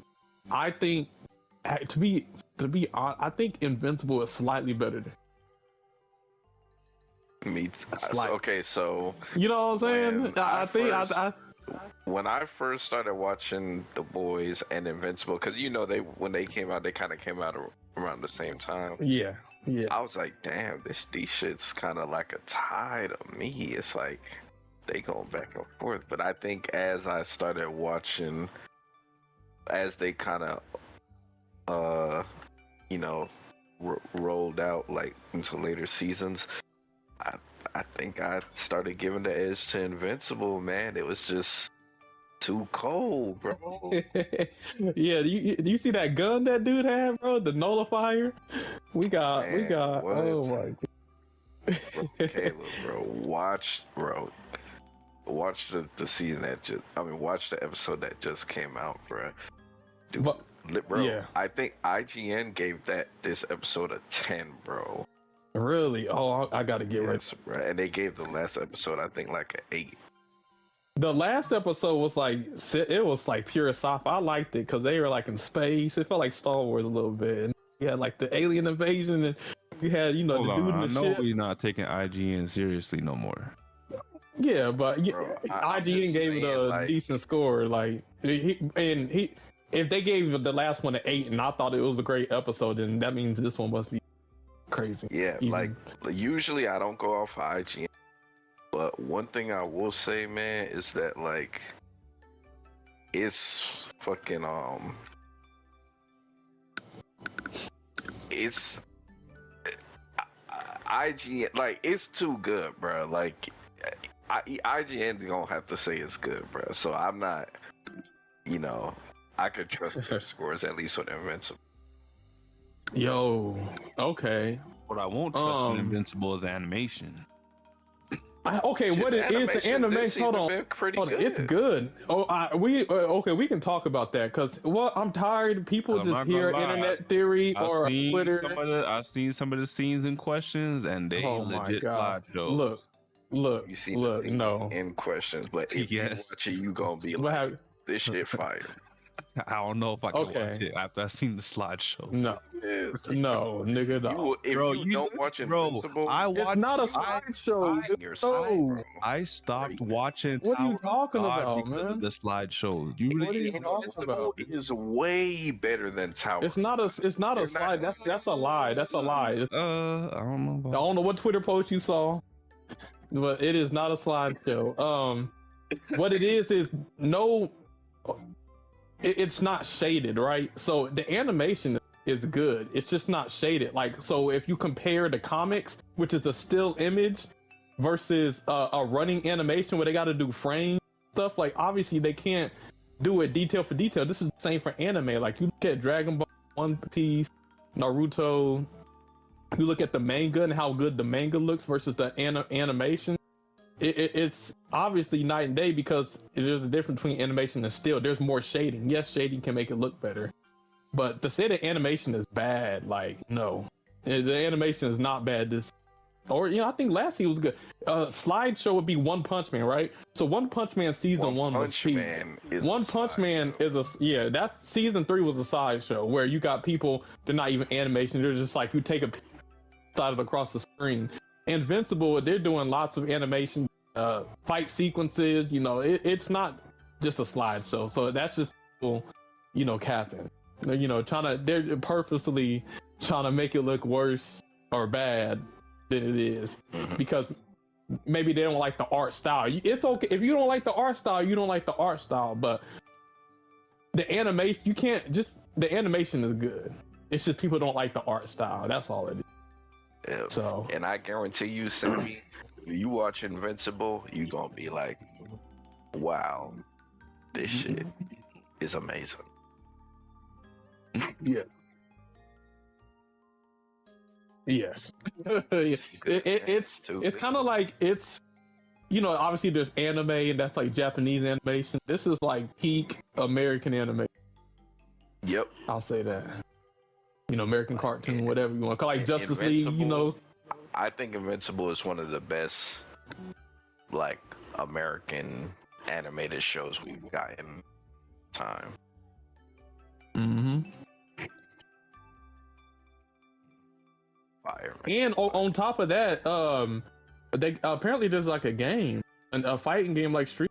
They got with Invincible. It is a fighting game, and apparently the beta is out.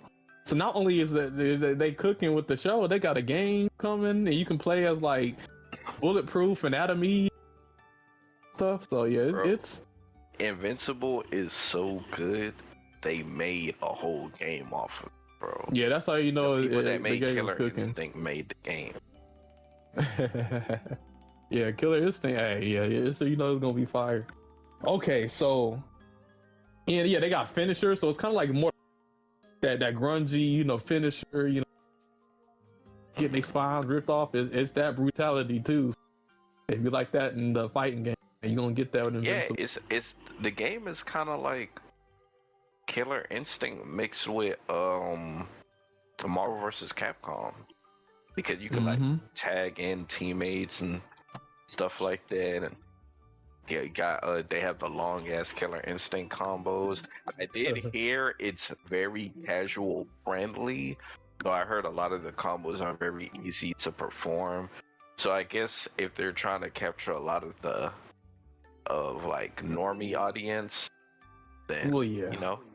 Well, I mean, you're gonna have to, because I mean, the normie audience watch the show. You want to make money off for them to play the game. You can't make it too complicated. I mean, to be fair, even one of the most sweaty fighting games of all time, Street Fighter, made casual controls for the the normie to get like noobs into the game, and not it being such a like a high skill gap with like the inputs. So I mean, there's a lot of games that have been trying to cater toward more casual fans. So obviously the pros, they're gonna have their opinion. They're the pros, because in their mind, they thrive in things being hard, and then you mastering what's hard in order to get good. But if somebody can beat you with like a press of a button or an easy combo, that's when they get upset or something like that. So I get why they'd be upset, but if it's fun and it's for it gets the casual people in the game, I have no issue with it being more approachable. Because my thing with Street Fighter, like even me, like somebody who's just having to do like some of the little tilt combos, it can be hard on controller. You might have stick drift, or your Hadouken don't come out right, or your Shuriken, because instead of you doing zigzag, you did the wrong whatever. So I'm all for them making controls easier for people to come up with combos. But yeah, man, I hope the game does successful, or at the very least profit for them, because it does look like a quality game, and it does look like they really studied the source material, and they really put a lot of good effort into it. So I wish the game much success. Yo, I think one of the crazy things about Invincible that they showed, it they got some black Viltrumites. I saw, is that Chief Keef? Yo, it was they had a Viltrumite with dress. I will say one thing: Invincible and the boys definitely got some viruses in common. I'll say that without saying too much. I'll just keep it there. But but okay, quick question: Who wins? Who wins in a fight? And I'm not talking. Okay, the Viltrumites versus the Saiyans, and I'm not talking about like Goku, but I'm talking about Planet Vegeta. You can include Bardock, but the Saiyans from Planet Vegeta. I think the Saiyans win. I just think they're scaled too high.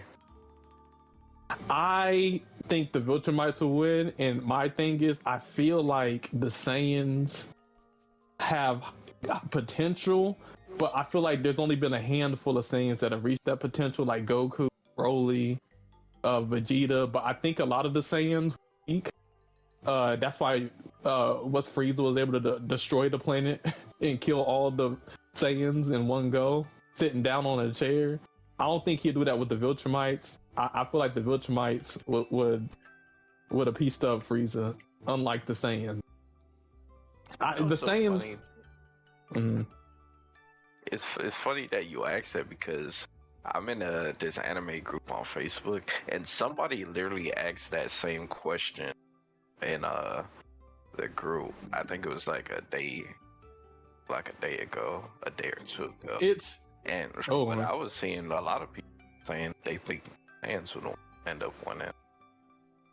I think a lot of people love Dragon Ball and they see the power that Goku and Vegeta has, but the Saiyans from Planet Vegeta, the average Saiyan was not that strong. The thing about the Saiyans, they get stronger with each defeat. Every time if they like get defeated and they survive, they get stronger. But like they have to survive. Like the fact that Planet Vegeta got taken out like that by the Frieza Force at that, nah, bro. And Frieza wasn't even in his strongest form. And the Viltrumites still wasn't Frieza still like a planetary threat? Like wasn't he still blowing up planets and stuff? Yeah, and the Viltrumites have shown that they can destroy planets. You know, you had Omni-Man. I mean, they do like genocide, but I don't think they like blow up planets though. And the thing about the Saiyans is that because you know they send babies to planets. It's not that the Saiyans are strong, it's just they're ape form. So when they're just in their normal form, they're not that strong. It's when they're in their ape, you know, so when like Goku was a baby sent to Earth, it was his ape form that was supposed to, you know, go batshit crazy, you know, basically destroy the planet. But Goku outside of his ape form, he wasn't like Viltrumite level strong. Okay. I mean, it's not a hill that I'm willing to die on. I'm not no huge deep fan. Here's what I think. I think, and you know, you can agree to disagree, or maybe, you know, just hear me out. I think when it comes to the strongest window, I think at the tippity top, the Saiyans are stronger at the top. But on average, as a collective, I think the Viltrumites are stronger than the Saiyans as a collective. So you feel like the Saiyans are top heavy? Yes. Okay. You know, yeah, Goku and Broly are holding their weight. There's a reason why Goku asks, and whenever he gets a wish from Shenron, you know, he don't wish for his daddy back or none of the other Saiyans, because it's like they would just be weak or evil. But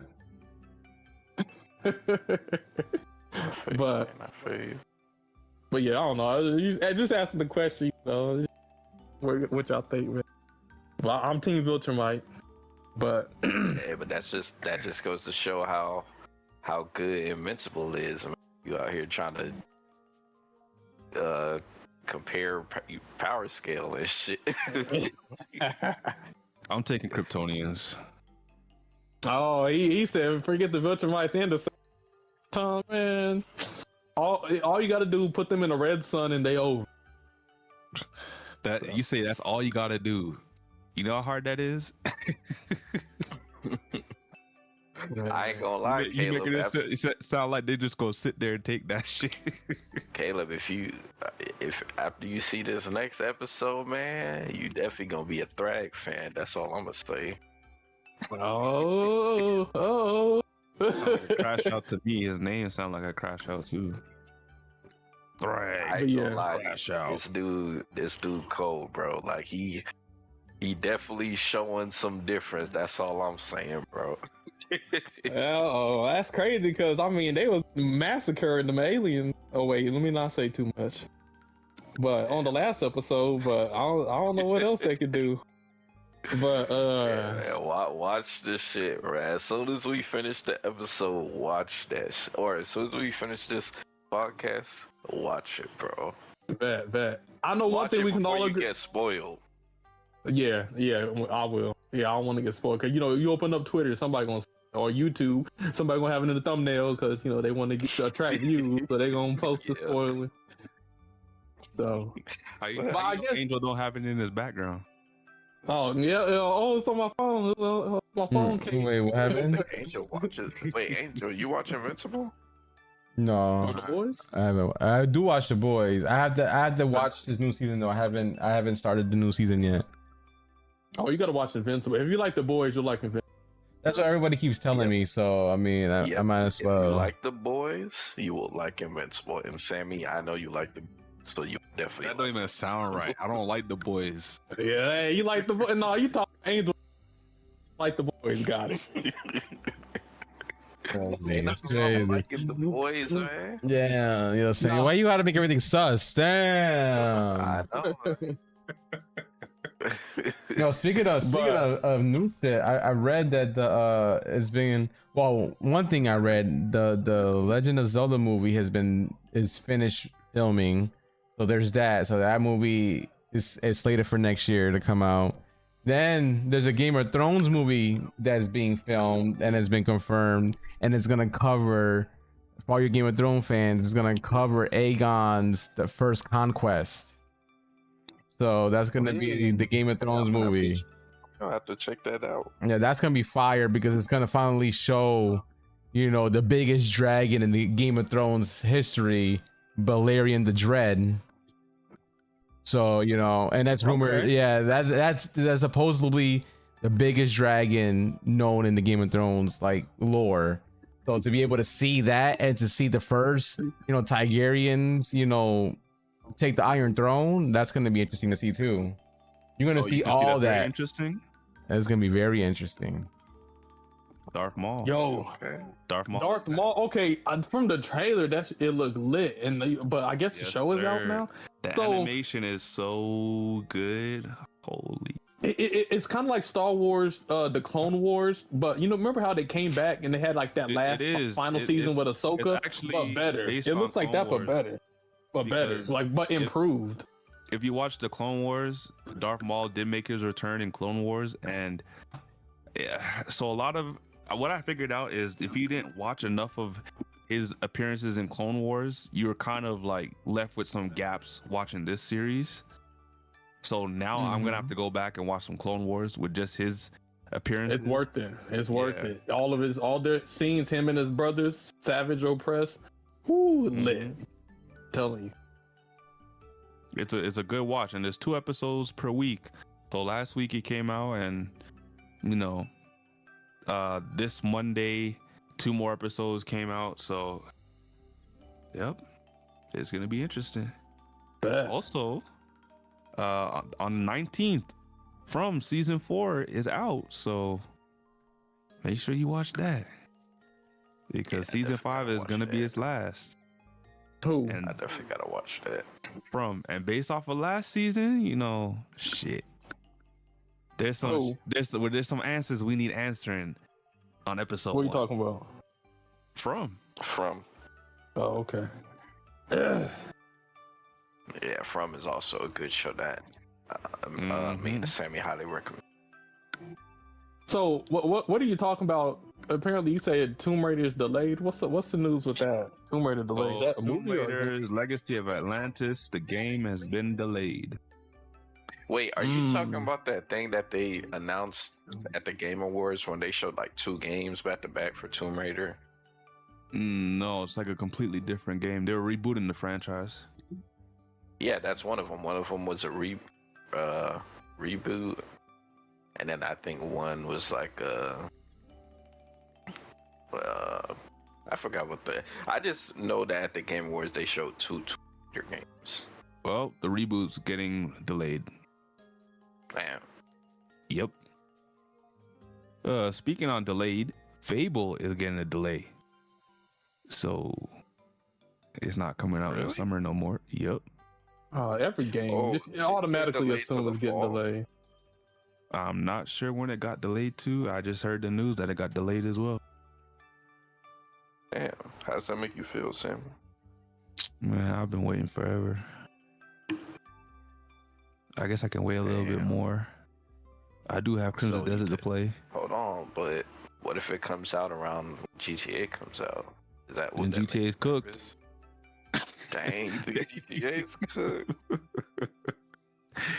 Man, after I saw the developer stream for Fable, I'm like, man, I ain't worried when this game drops. I'm worried about the other games that drop. Damn. Yep, because this is they going back to the good stuff from the other Fable games. So if Fable 1 was a masterpiece and they're taking the best ideas out of 2 and 3 and adding on to like what they got right with Fable 1, then I don't see no wrongs with this game that they'll make. Okay. I'm thinking maybe they delayed it because of some of the stuff I was talking about that I think they should have addressed. Like, I didn't mind the 30 frames, but if they can get 60, then I ain't complaining. Okay. Nah, I agree with you, man.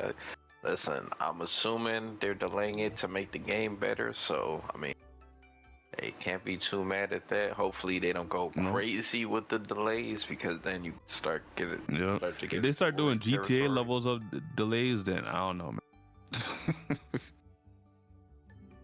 But still looking forward to the game. And I guess in terms of another delay, possibly GTA 6. Because they I already knew. That shit was getting delayed. I already knew. I said 2027. Yeah, the hackers are probably, and the hackers are like, give us the money or we leaking shit. Anytime they say, "Oh, it's gonna be what's it called, fall holiday season," it's getting delayed. Talking about it's gonna come out during Christmas. No, it ain't. At the end of the year. Yeah, first of all, it was supposed to come out the beginning of 2020. And then they gonna say at the end of 2020. Yeah, it's getting delayed to 2020. And yeah, that's gonna be a PS. That's gonna be a PlayStation 6 game, Xbox, whatever the new console name is. That is gonna come out for those consoles. $1,000. That's why they keep pushing it back, because they trying to push it back to the next generation. So they have something to sell, because they ain't got no games. So they gonna lie, GTA 6. So yeah, bro. There's people probably on. Oh my. Okay, I'm being very extreme right here. There's people probably on hospice, make a wish, waiting to play GTA 6. They ain't gonna make it. GTA 6 is or maybe then again, I heard Rockstar, what they actually did on some of the make a wish people is that they actually let them play the game early. But for the public, that game is not available. So, yeah. I don't know, man. I mean, possible, but it's possible, but is it probable? That's the new thing, man. Is it probable? Maybe not.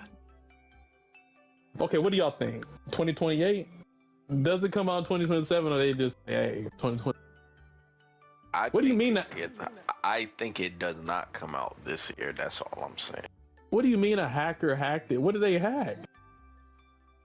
So they hacked it, and they hacked every time. Yeah. So every time they get hacked, they gotta push it back a year. That's what it seemed like. Well, they never confirmed that they were delaying it. People are speculating they might delay it now. Yeah. Oh man. I mean, I already thought it is. Just get ready for the delay. The hacking group took like very sensitive information, like contracts, voice acting contracts, all that stuff. Hang on. They said if they don't pay them, yeah, they gonna release some important information in a couple days. Yep. What? That's crazy. And I think they're gonna show they're gonna leak stuff too. Nah, they're dumb if they do that, because there was already a boy or a hacker that hacked GTA. The first GTA 6 hacker is actually in jail, or not jail, but yes, jail, a psych ward. Do y'all remember hearing about that? Like, they caught the hacker that hacked GTA and leaked it, and then he's actually got charged and is sitting in like a psych ward for life, or jail for life. So I mean, if there's a new hacker, they better be careful, because Rockstar does not play about them getting hacked. They will have you, because I mean, you got to think about the millions and billions. So you can't GTA. They're putting into it. I thought it was crazy. I'm like, how does a hacker, get more jail time than a murderer? But money talks, in a capitalist society. So if you're gonna cost a company, you know, billions of dollars, they gonna get you because they got lawyers. And So them apparently lawyers, they had the corporate data, including Rockstar's marketing plans for GTA 6. They don't have the game source code, but they also had like contracts for like the voice acting and stuff like that too. So Yep. Yeah, man. and with all that, Yeah, it's, everybody's speculating there's gonna be another delay.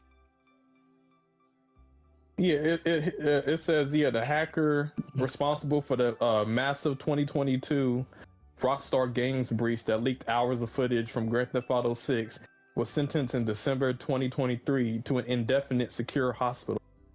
And a UK judge that he must remain in a hospital for life until doctors determine he is no longer possesses a danger to the public. That is insane. You know what that really is? When GTA 6 comes out, and it's probably been out for like 5 years, then they gonna let them. All right, you can't hack us no more. But Possibly. that's wild. Yeah. In terms of I guess delays, What we got? you know, maybe, you know, Marathon has some extra legs. Man, you love Marathon, man. You on the Hey, you man, on the I'm Marathon hate club, I'm bro. not on the hate club. I'm covering this specifically because, you know, it's Bungie. Even though I don't play Destiny like Angel does, you know, Bungie has always been in, you know, my crosshairs ever since Halo. So anything Bungie news related is news for me, because if Bungie doesn't succeed here, we could very much well see Bungie going bye-bye. Well, if you like Bungie, what do you think about Oni? Remember Oni? Yeah, if any game they should have remade, it should have been Oni. Oni. Yeah. It sounds familiar. It's What a was game Oni? where it's like that secret agent chick with purple hair, and it's like a fighting shooting game. And you be like fighting people, but then you also have a gun, and you have like special Oni. It was like one of Bungie's first games. That game, it was like on the PlayStation 1, PlayStation 2. That it came out before Halo. That's Wait, that's no, a it says- game. It says Rockstar. Oh, Bungie made this, but I guess Rockstar published it. That game, I would love to see that remade instead of Marathon. Because when I heard Marathon was an old Bungie game they were remaking, I'm like, yo, they can do Oni. Like, what's going on? But Man, you know they ain't making no damn single player games no more. man, that would be the one. I would. You want to talk about day one? I'd get that day. What But- they should have done was Destiny 3, and it's starting to look like that more and more because, you know, player count has been plummeting each week by the thousands. Man, my poor Destiny, man. Bro, people speculated based on the analytics of how many players they've been losing per week, is that sometime by June there'll be like no players. Obviously, We'll see. I don't know how possible Yeah, that be. Like, I still think Marathon will at least be here. At I least think this year. I think Yeah, numbers they will be doom and very gloom, similar Nano. to Destiny They doom and 2. gloom, Nano. But I'm saying if you, so that's the thing I've been saying from the entire time. I'm like, bro, why would you put resources into something that no one asked for, just for you to drop a game that's doing numbers like Destiny 2 right now, and you're not even supporting Destiny 2? I don't think no You could've one just supported asked. Destiny Is 2 or Destiny just 2 drop doing Destiny numbers, 3. though? No, it's like 3K right now.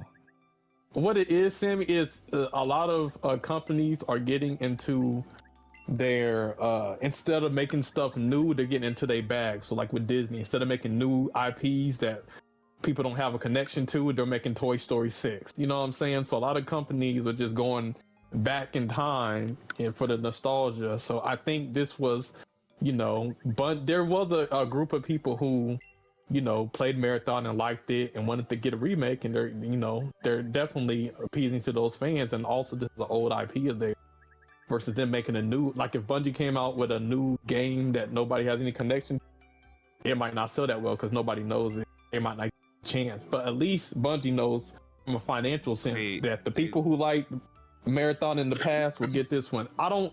Here's my thing.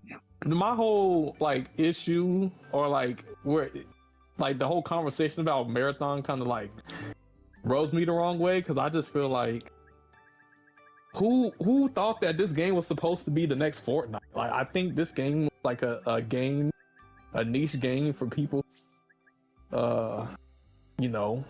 enjoy. Like, it's a remake, just like how there's remakes, there's Spyro the Dragon remakes. To me, I just see this as a remake. I never thought the game was gonna have the biggest player base.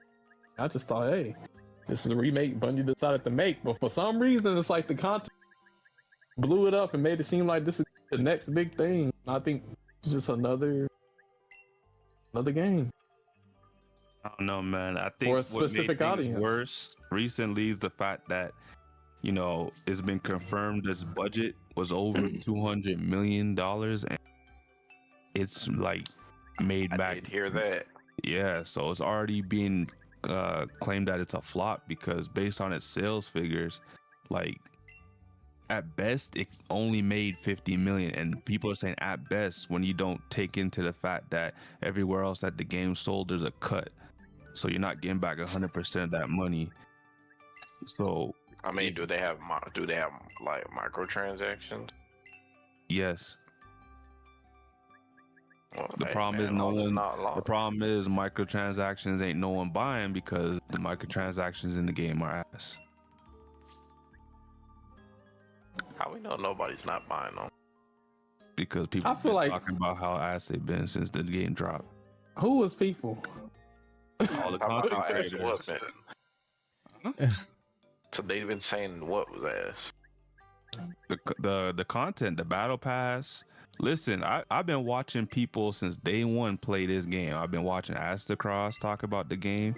He don't even play it like that since the game dropped, but he'll still cover it. I've been watching Shroud talk about the game. And Shroud, when he jumps on the game and he thinks it's the next biggest thing. Man, what Shroud got? Yeah, let him know that. Hold on. Shroud, I don't care either. That if people hold Shroud's opinion up like it's gold, that was opinion ain't I nothing. should never mention his name. I should have never mentioned his name because I know Nano. That's what Sammy be getting. Shroud said. Shroud was literally talking shit about Arc Raiders. Just because he put like 1 million hours in the game. Shroud I don't care what he's talking about. That's what I'm talking about. People just want to play games. Said Shroud was talking shit about Arc Raiders, but now his game's dying.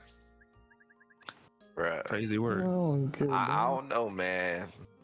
Watson Ethos saying that Marathon is like one of the best games they played in recent time, bro. It's crazy because a lot of people are saying this is the best game ever, but then the player count don't show that. Chasing. It's just clout chasing, trend chasing people who just want to play whatever is popular. Valorant's popular. Oh, I'll play Valorant. Now it's Fortnite. Oh, now it's Marathon. That play the game that you not just off of that streamers, but they got a sponsor. You know what? These streamers will never look at the game because the moment that they stream a game and let's say their audience doesn't like it, they'll stop playing it, even if they really enjoy the game. It's all about views. And I would say it's really gotten crazy that games that people enjoy or that are good games, people are like, oh well, it's not popular, so I'm not gonna play, or it's failing. Like, we can't just go off of popularity on everything, because there can be a game might not be quote unquote the streamer game or whatever, but it still has a healthy player base. I think Marathon. I don't know if this game. I don't know if I would consider this game having a healthy player base if the player base can't even stabilize, and that's the only reason why everybody's calling this a flop now, because everybody the game costing over 200 million, and it's probably going to cost close to 300 million based on marketing costs too, and you can only coop back 50 mil, and the player base ain't even going up, so that can't help you with sales. And the last time we talked about the sales. They made 1.2 million. They haven't mentioned sales since ever again. Are you like just worried that if it doesn't sell well, it's going to make Bungie go down or something like that? Bungie? Yes. That's Oh, so Get your ass for them playing Destiny anyways. just because I don't play Destiny doesn't mean I don't care about what happens to Bungie. Bungie gonna be fine. Yo, listen, sure me and Kayla trying to, keep Angel's spirits up, man. You out here. I don't know. It's not looking. Nah, I was the one that told Angel that he needs to go play Marathon if he wants to make sure Bungie stays alive. Hey, that's a fact. Angel, you tripping. That's your Destiny 3 out of here. Bungie gone. That's on Bungie, bro. Damn, that's your game, bro. Your Speedstorm's already out. And you know how I knew it was bad? I knew it was bad when Astacross started talking about it, and I was just like, because he's the biggest guy in terms of content creation for Destiny. So when he made the switch and he was starting to cover the game, and then he started talking about, the game is good, like in terms of gameplay wise, because it kind of plays like Destiny, as though everyone's been saying. The problem is, like, when you don't have things in place to keep a player base, it's not going to be good for the game's health. So, like, a lot of people are just starting to realize, hey, maybe just being a hardcore game isn't good enough for this game because it's making the game too niche, and the game's genre is already niche as. So you have an extraction shooter that's a niche genre in shooters, and then you making it hardcore. So the one thing that made Tarkov very niche in terms of extraction shooters was that it was hardcore, and you're making this even more hardcore, and it's only geared towards the top of the top players. Like the end game content, the cryo archives, like that was only available to about 7% of the game's population. Wait, is that something that they have to like make it to? Mm-hmm. Only 7% of the game's population had access to the cryo. You know what that reminds me of? When Disney Speedstorm said, only 20 something percent of you guys finished the golden pass, and because of that, we're gonna start charging everyone for the golden pass. Here's the thing about the golden pass. In order for you to complete it, you have to play the game. So if they make the game a chore to play, people aren't gonna finish the golden pass because the game is just a chore and it's not fun. Like, maybe instead of maybe they got to consider that. Maybe that's the reason why. Yeah, but the difference with this game is people are actually playing it, but the fact that it's so hardcore is not forgiven.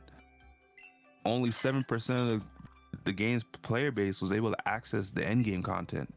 Hey, the content that they beg reviewers stop being pussies and play. Tell them to get good and quit being scrubs. Play the game, bro. Remember, this is the same end game content. They beg reviewers not to review their game till the end of March, so they can get a fair review.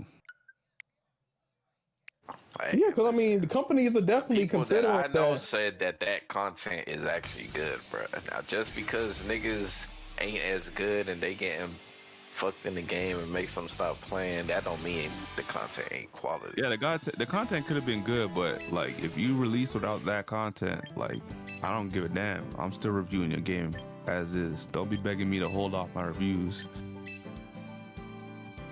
Damn. Honestly, I just think the player people shouldn't re-review shit like a certain IGN, man. Hey man, IGN want to do re-reviews or hold off reviews to review shit. They could have held off their review for Crimson Desert. Now they out here looking stupid trying to re-review their review, talking about it's a 6 out of 10, and now because they've been covering the game ever since launch, people like, it's a 6 out of 10, but you got all this time to cover this game? And they've been catching so much flack. They like, okay, we're gonna re-review this game, but Now it's like, bro, we're not taking you seriously anytime you gotta review anything. You're not credible. Every time you gotta review an Asian studio, you give them mediocre reviews. But you know, BioWare drops Dragon Age and it's a 9 out of 10. It's damn near a masterpiece. What are we talking about here? I've never heard of them having to re-review something. Exactly. Ain't that crazy? Yeah, it almost sounds like homeboy that put out that review was disingenuous. Prematurely. Yep. Maybe he should have waited for 100 hours into Crimson Desert like everybody else before he dropped his shit. He was probably trying to rush the game, man. You know how there ain't no rushing that game, bro. Don't matter how quick you try to rush the game. But that's bro, I already have about 40 hours in the game and I'm still in the freaking basic area. Exactly, because the type of game it is, you know, people who are trying to review the game, it's very difficult and you're getting a lot of mixed signals because they're like, damn, I gotta get this review out, I gotta like speed through this and get through this, man. And you know what, I know he didn't get nowhere because his ass probably stuck on that second boss too. Probably, bro. Probably. Or even the puzzle for 45 minutes. Yep, that's how we getting these guys. Yeah, hey, maybe that's where the marathon players went. No, the Crimson Desert came out. So they're like, all right, I'm gonna take a break. And shit, I told you some shit like that was gonna happen. Yeah, but that means once they done with Crimson, they'll be back on, you know, the multiplayer games they play. I ain't gonna lie, no, man. Niggas they ain't going back, bro. Crimson Desert for like a year, bro. Yeah. And even then, Arc Raiders is getting this big update on the 28th. So even if they somehow miraculously finish Crimson Desert by the end of this month, you think they're gonna go back once they find Arc Raiders got this big ass new arc that they gotta take on and a new map? Hell no. So Sam, you not respecting the re-review? Why would I respect the re-review? Because these guys, he gonna actually play the game. He actually playing the game now. Nah, man, because the damage is already done. You try to drop this game with mixed reviews to confuse the masses, so you know the game wouldn't get the buzz it was supposed to get, and it deserved the buzz that it was supposed to get. And because of that, now it could skew how people view whether this game should be up for Game of the Year. You know how bullshit that is? Yet the people are telling you it's Game of the Year worthy. But because of its rating now, I don't really see a game with low 80s being put up for Game of the Year. Right, man. The re-review's coming, Sammy. I don't care for the re-review. That's all I gotta say. Like, I'm starting to see what Caleb was saying, like how they was doing these studios and stuff like that. And it's actually kind of bad because these guys are coming out, they're doing good shit, and you know we can't even give them their flowers. And then when we do rate them, we give them these mediocre scores when their games deserve more. So Caleb, what do you think about re-reviews? Do you agree that people should be putting out re-reviews? That sounds... I feel like it would make me lose my trust in your opinion if you got to re-review something. 'Cause that means why didn't you review it right the first time? You know what I'm saying? Yep. I just feel like, you know, you just put out some BS first. Now I'm supposed to like, or take your second opinion. Maybe instead of rushing out opinions, you know, actually put some time in the game, you know, so and properly review it.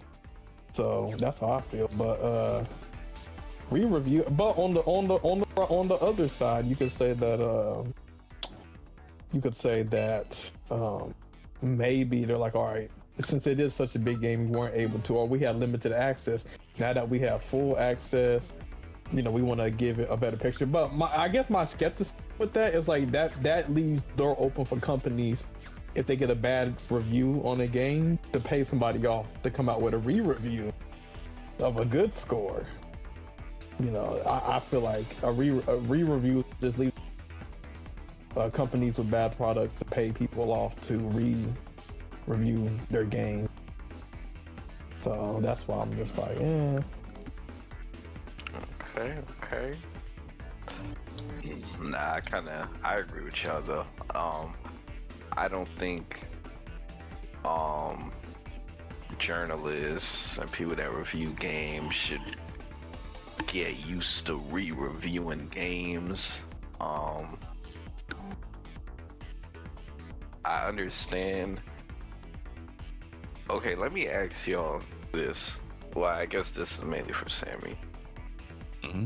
Would you have felt better if the person that put out the review gave the caveat that they only had a limited of time to play the game, and because of that they weren't able to experience the game to, you know? If you're gonna come out and make that statement, don't even review the game then. Because what that tells me is that you can't even put out a fair review then if you didn't have enough time required to review the game. So what's the point of reviewing the game? I mean, that's like saying, oh, I'm gonna put out a review for this car, yet it's not even available in my country, so I never drove the car. But IGN review all the big games though, so they were going to review. So if that's the case, they should have took their time and accumulated the hours required to review the game.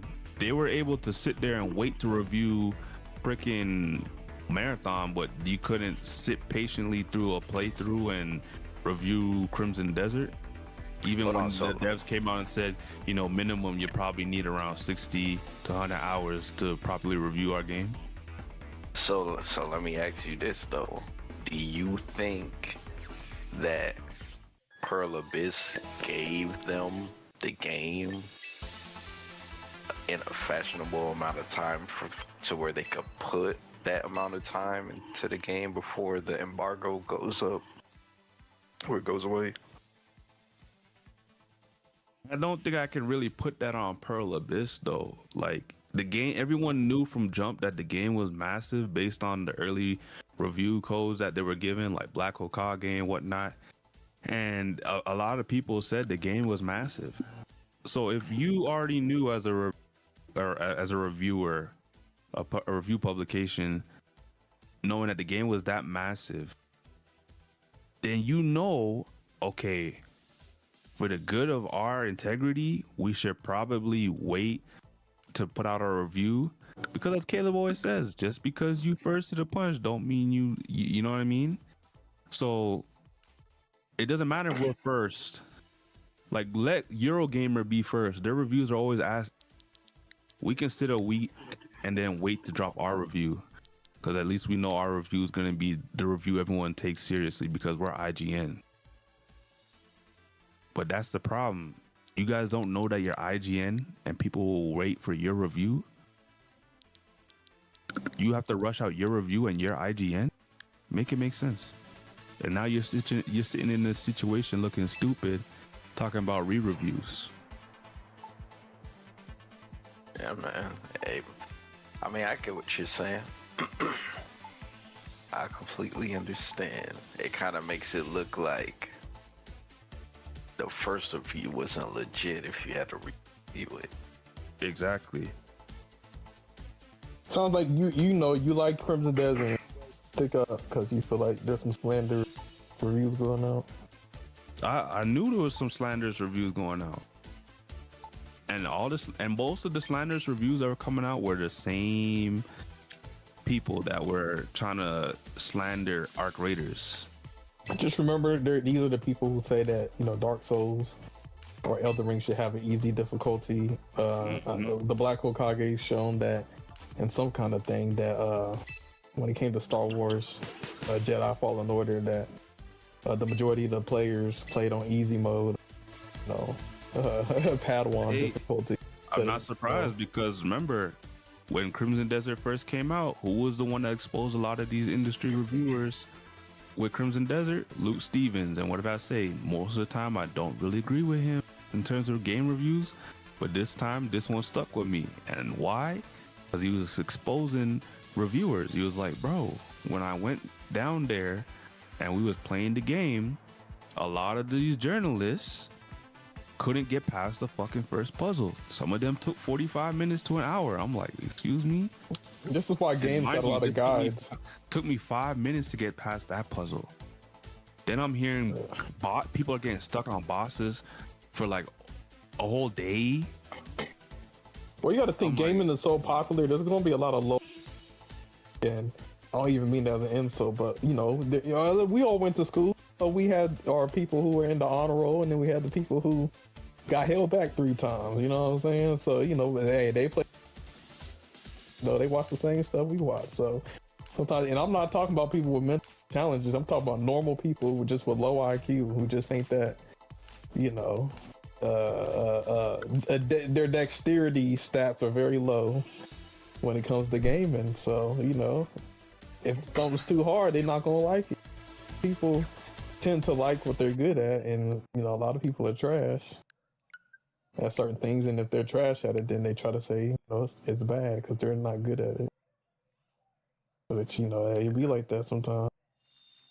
That's true. It's unfortunate because you know these gaming journalists are very disingenuous when it comes to games, like quality games.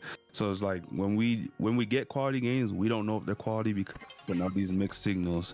Then when we supposed to know if a game's trash, we don't know if a game's trash because they're giving it 10s out of 10. Yeah, but that's like my thing is that's the thing. Sometimes, you know, instead of trying to go to somebody else to know if something's trash, experience yourself. Instead of trying to get somebody else's opinion in order to validate your purchase. Sometimes you just gotta go in blind, you know what I'm saying? and you know, sometimes you end up you buy a game or something and it's not that good, but sometimes, you know, you get a hidden gem or something, you know, so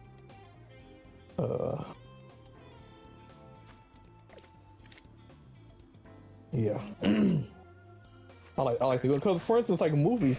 There's movies that are out that I didn't watch any a theme or something like that I was interested in, and ended up being, you know, one of my favorite movies. Then you look at the reviews, terrible. It just shows that people got different tastes, and you know, whatever. Like, you know, a lot of comedy movies. Like, for an example, like, you know, Norbit. Y'all seen Norbit, right? Yep. I like that movie. That movie is funny. You know what I'm saying? I liked it too. Eddie Murphy played like 3 different characters. It's a lot. You know, I'm gonna be honest.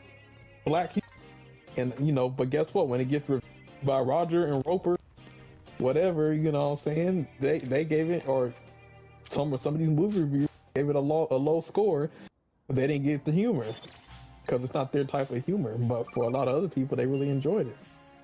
You know, so it's like, you know, comedy. I just use Norbit as an example, but like comedy movies a lot of times get low scores because some people find it funny and other people don't, who don't get that type of humor. They don't think it's funny. So, you know what I'm saying? It's just like that. I'm not gonna let somebody else or their lack thereof, you know, influence whether I enjoy something. So with Crimson Desert, if you're having a good time with the game and it's one of the best games you play and you're having a great experience, you know, it shouldn't matter what you has to say about it.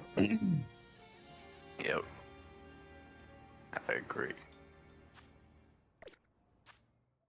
I mean, I guess we go on to the next topic. The last thing I'll say, yeah, it's just, this is part of the reason why it's like we can't really trust reviewers, because these are the same people that could, you know, make or break your run in terms of like what you're looking to do for the Game of the Year awards. Like we're seeing a lot of games. Long game. Yeah, You think of we see a lot of games not even get nominated. We thought should get nominated. You know, we saw Space Marines 2 come out. It was probably the best multiplayer that year, and it was even nominated for multiplayer. I'm not saying it had to win, but it was even nominated. Crazy. Yeah, there was a lot. Yeah, it's just you know, game journalists have a say, they have a vote, and then you know what they say. Public vote is only like 10%, but then again, on the other hand, if you do the public vote, you know, a lot of people would just vote for will vote for like gacha games. So it's just, you know, it's hit or miss.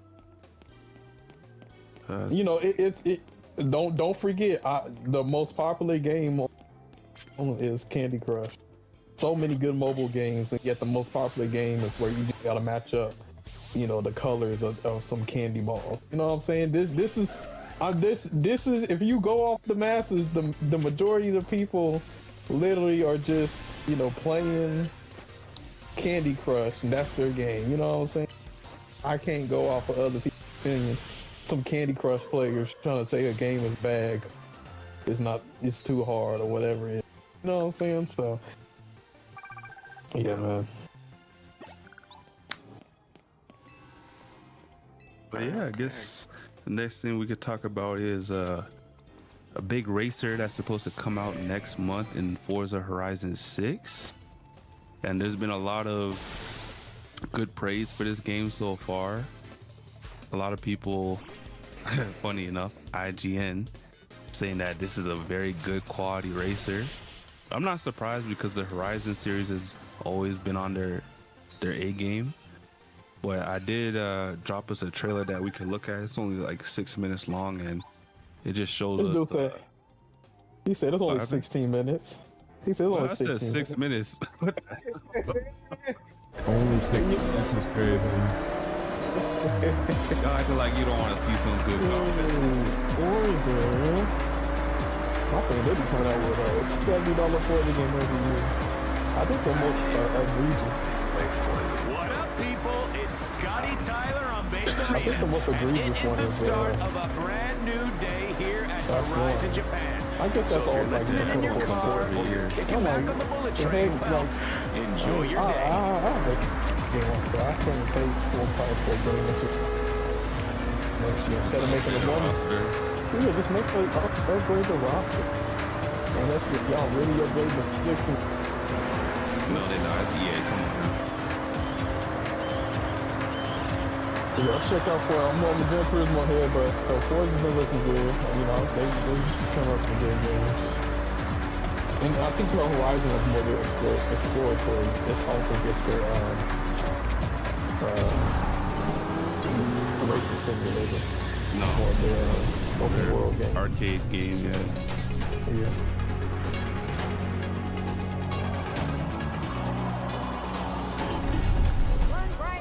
So you got a big fan of Forza? I grew up playing Forza, Gotham Racing, Gran Turismo, any racer really. But I grew up playing these kind of racers. I don't like Sam is a big Forza fan. I'm more of a Gran Turismo guy. Gran Turismo. But you know, it's similar and different in some ways.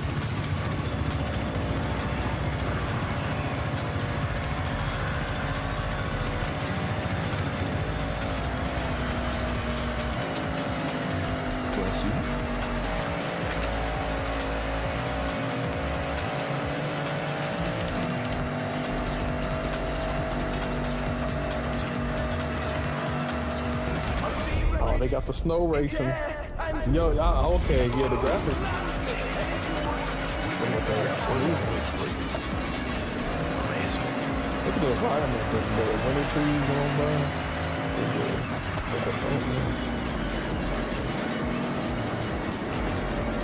The mountain in the background. Yeah, we come a long way in these races. You know what this looks like? It looks like Uncharted. But like a better guy. I was gonna say SSX. Oh, I can see that too. Well, you know, like one of them cases. The stated art graphics.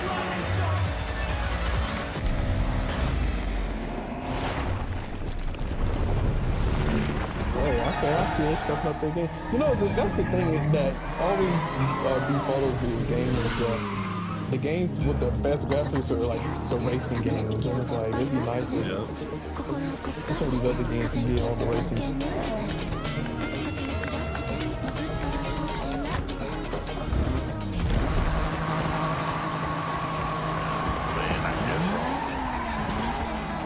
So, Sammy, I'm assuming you're planning on getting this game.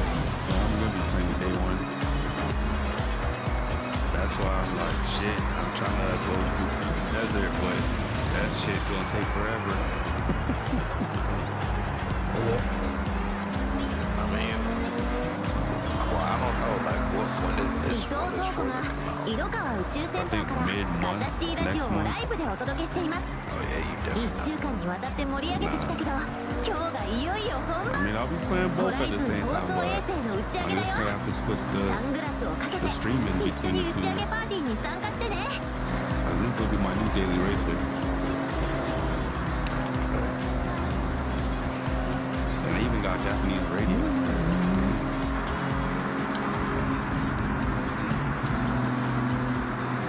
Bro, that's kind of crazy.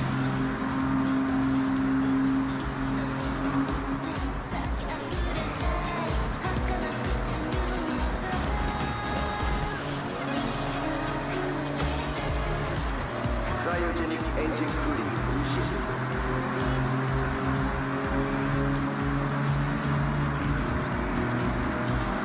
Hydrogen igniter on.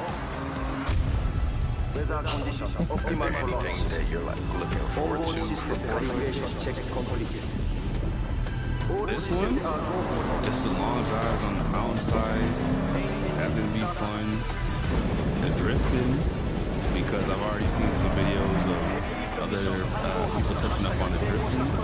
And oh my god, the drifting looks crazy. Tired of seeing some of these IGN reviewers that came in. As you guys can tell, Cammy hates her. That is one, man, you can say that. Horizon, it's your boy, Scotty Tyler, here at the festival site. What a day. We've seen wristbands, legends, rockets, and now a legend convoy headed for the festival. And leading the way, the amazing 2025 GRGT prototype. Oh my word, just look at that. Don't worry, man, you can always check the stream. I'll be winning. Everyone is going to the festival Stream tonight. cycles up. Legends made at Horizon. Yeah, I'll go be online, but I even make the club. Stream smokers. Hey man, then when gonna be your next business for a 2-hour stream? That's crazy.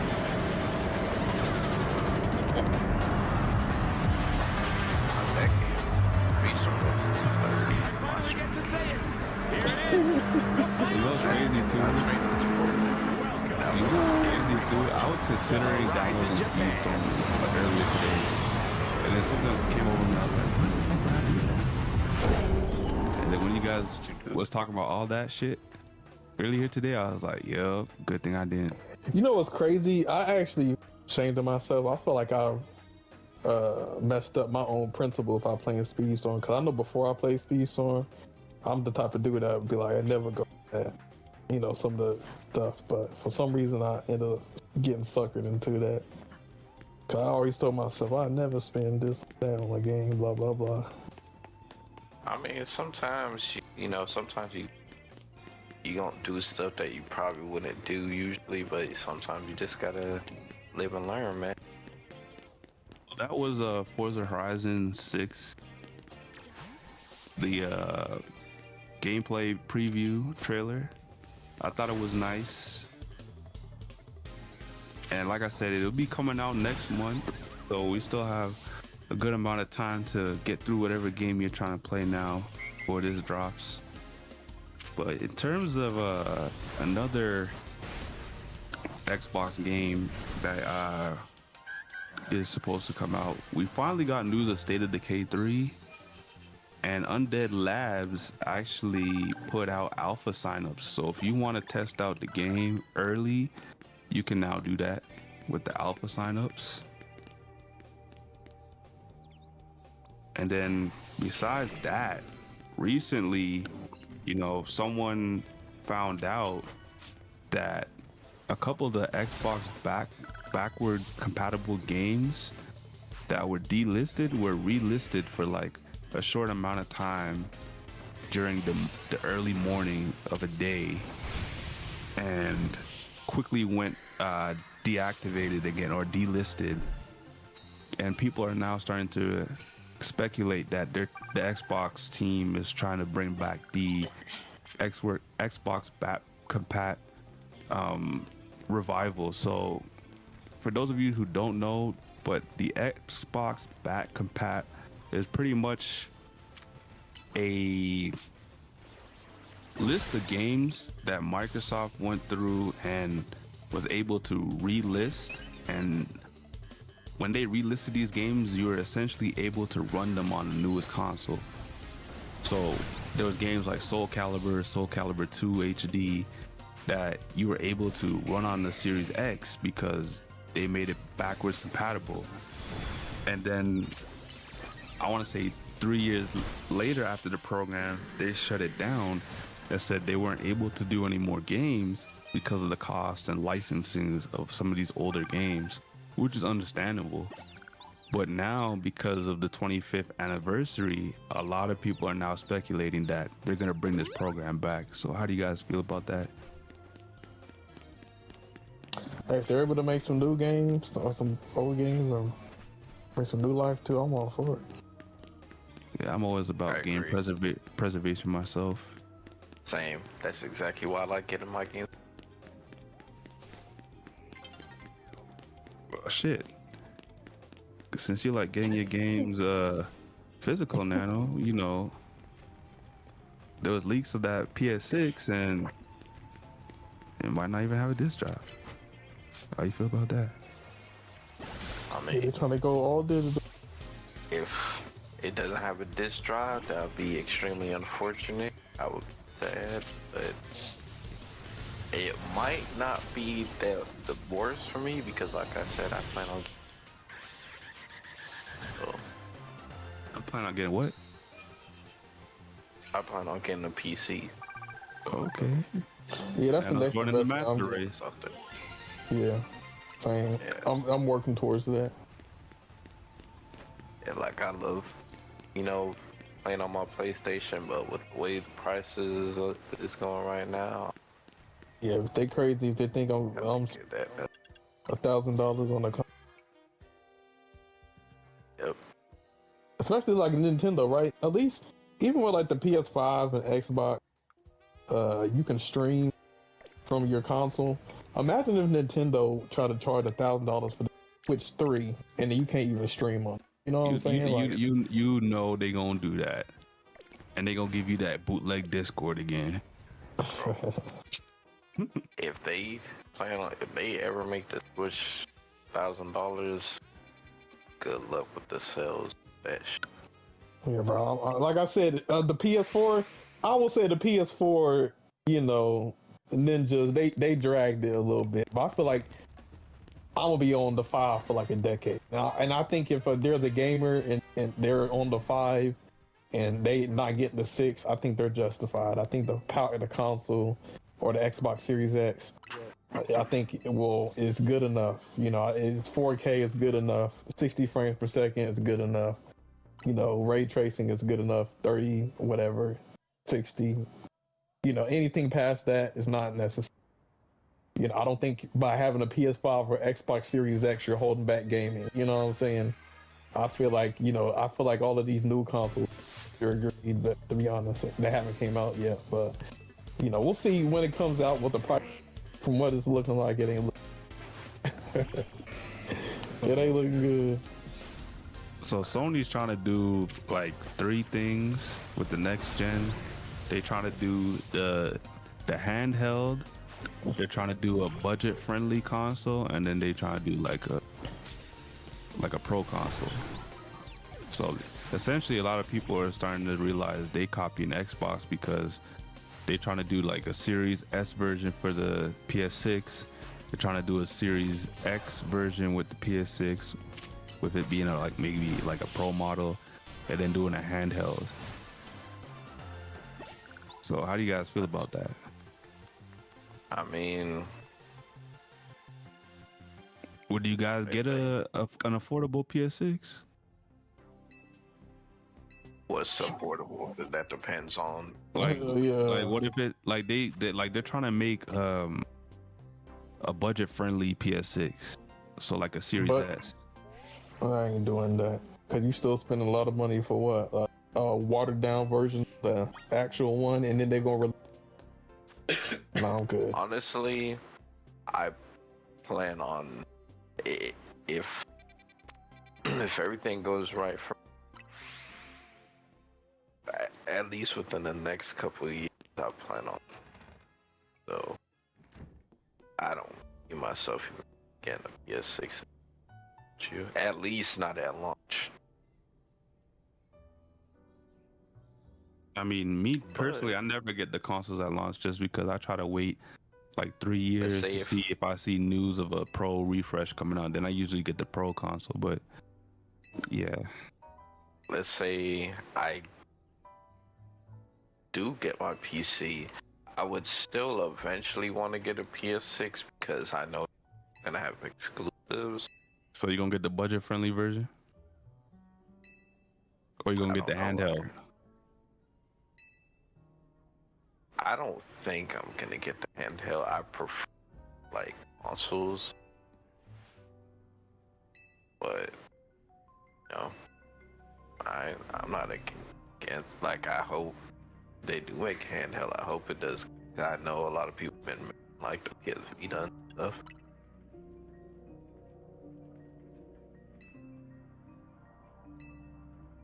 About you, Caleb? Handheld, budget-friendly? No. Or what? Here's the thing about handheld. I'm not.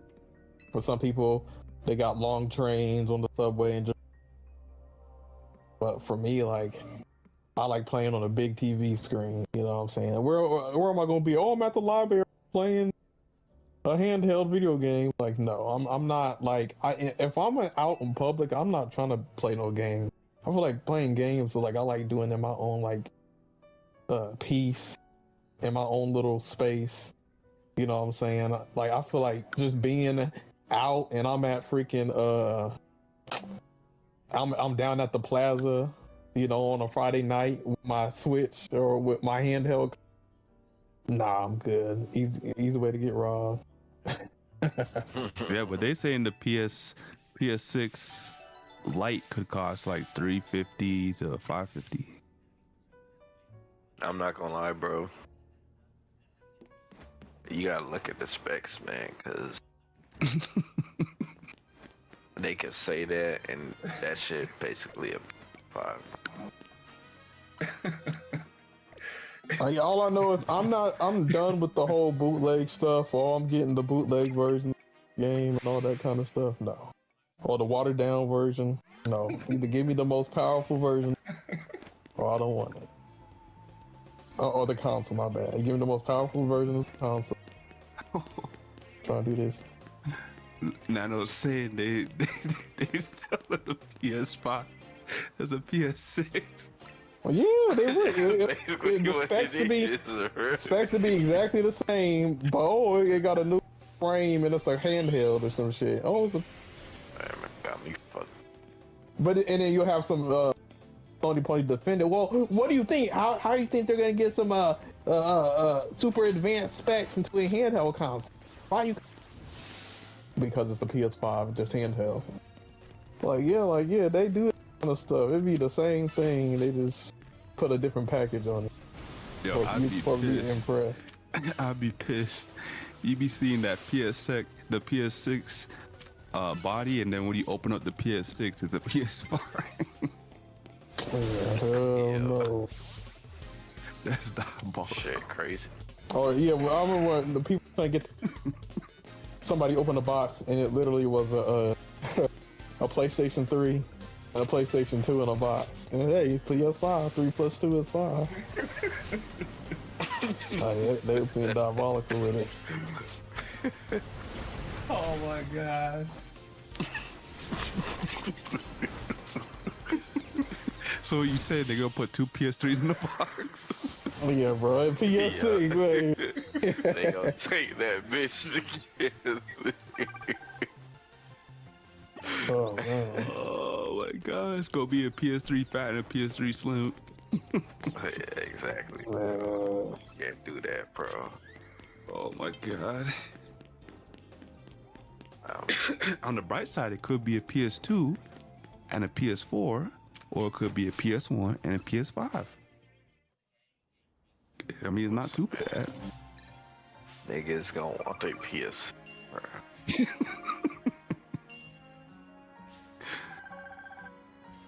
They said that it's gonna be a PS6 Lite, a PS6, and a PS6 handheld. So I don't know. We'll see. Sounds like a load of bullshit. Damn, Angel. Why you say that? I don't know. Because that's what it sounds like. Fucking PlayStation 7. What do you expect? Sony's never been for the consumer. The only thing Sony has done things that people see as being consumer friendly is because they were forced to, because of the competition. Whenever they get a chance, they try to look for their pocket. Yeah, but I mean, Xbox did it first when they came out with the two hardware SKUs. Now PlayStation wants to do a budget-friendly SKU. I mean, I don't see anything wrong with it. But I mean, I don't like them calling it a PS6 Lite. That don't sound right. Because I remember on the iPod days, you know, apps were called Lite, and it wasn't a full app. Do you want a budget-friendly Switch? Okay, that's different. That's a Switch. Like I said, I don't know. I look at like YouTube videos and they show like the comparison Switch versus the PS5 versus the Xbox, and, you know, or the Xbox Series X versus the Xbox Series S. And I know one thing: if I'm gonna be spending something over $100, I'm not trying to get the cheap version of it. I mean, if you're already paying $300, you might as well pay $500. At that point. Yeah, but it also depends on like the gamer too. Like my girlfriend has a Series S, but that's because she don't really care for like gaming like that too crazy. So it makes no sense having two Series X's and she ain't really gonna be gaming like that. I mean, but most of the people that's gonna get it though are gonna be for that game, I'm assuming. What, the PS6 Lite? Yes. No. What? I'm talking about that's gonna try like get. See, what's gonna happen now is people aren't gonna know which console to get their kids when it launches. Yep. People are gonna be upset when they get the wrong console. Yep. Is the Lite the new Pro mode? The new Pro console, son? No, that shit's ass. Yeah, man. And then people, they gonna try to return the console to get the kid proper one, but it's gonna be sold out. So people are gonna be stuck with the Lite version. And you know what too? People are gonna scalp the Pro console, and then there's nothing gonna be left but the Lite console. So then everybody's gonna have to buy the Lite consoles. Oh yeah, man. Oh yeah, we ain't got no Xbox Series X's, and we got only Series S's. And yeah, the Series S ain't got that much hardware space, and the graphics and the ray tracing ain't as good. But hey, you're still giving us no disk drive either. Yeah, no thank you. Damn.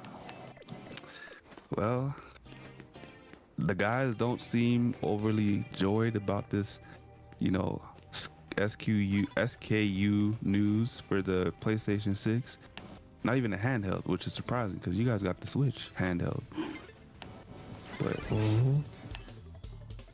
I guess y'all saying you're done with handhelds. But the last topic we have here is still some PlayStation news.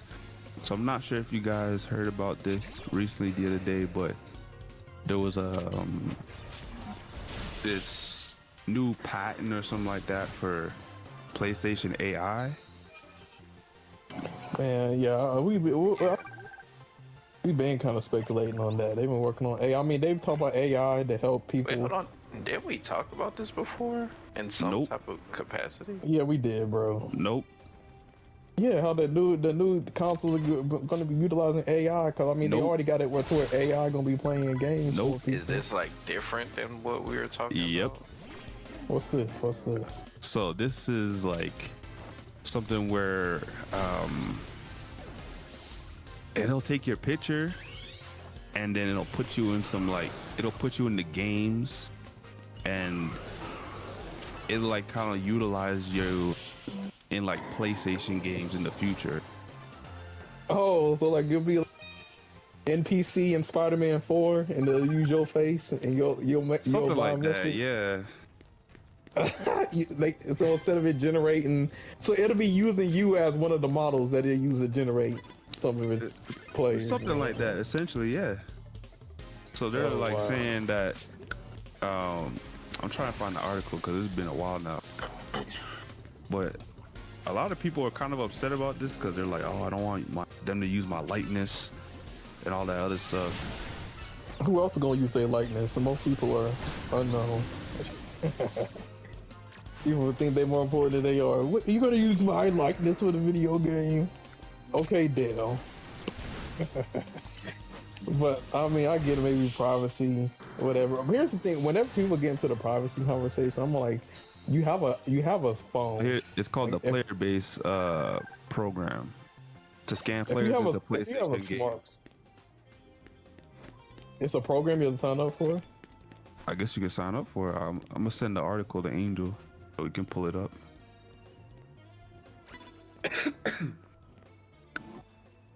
People acting brand new.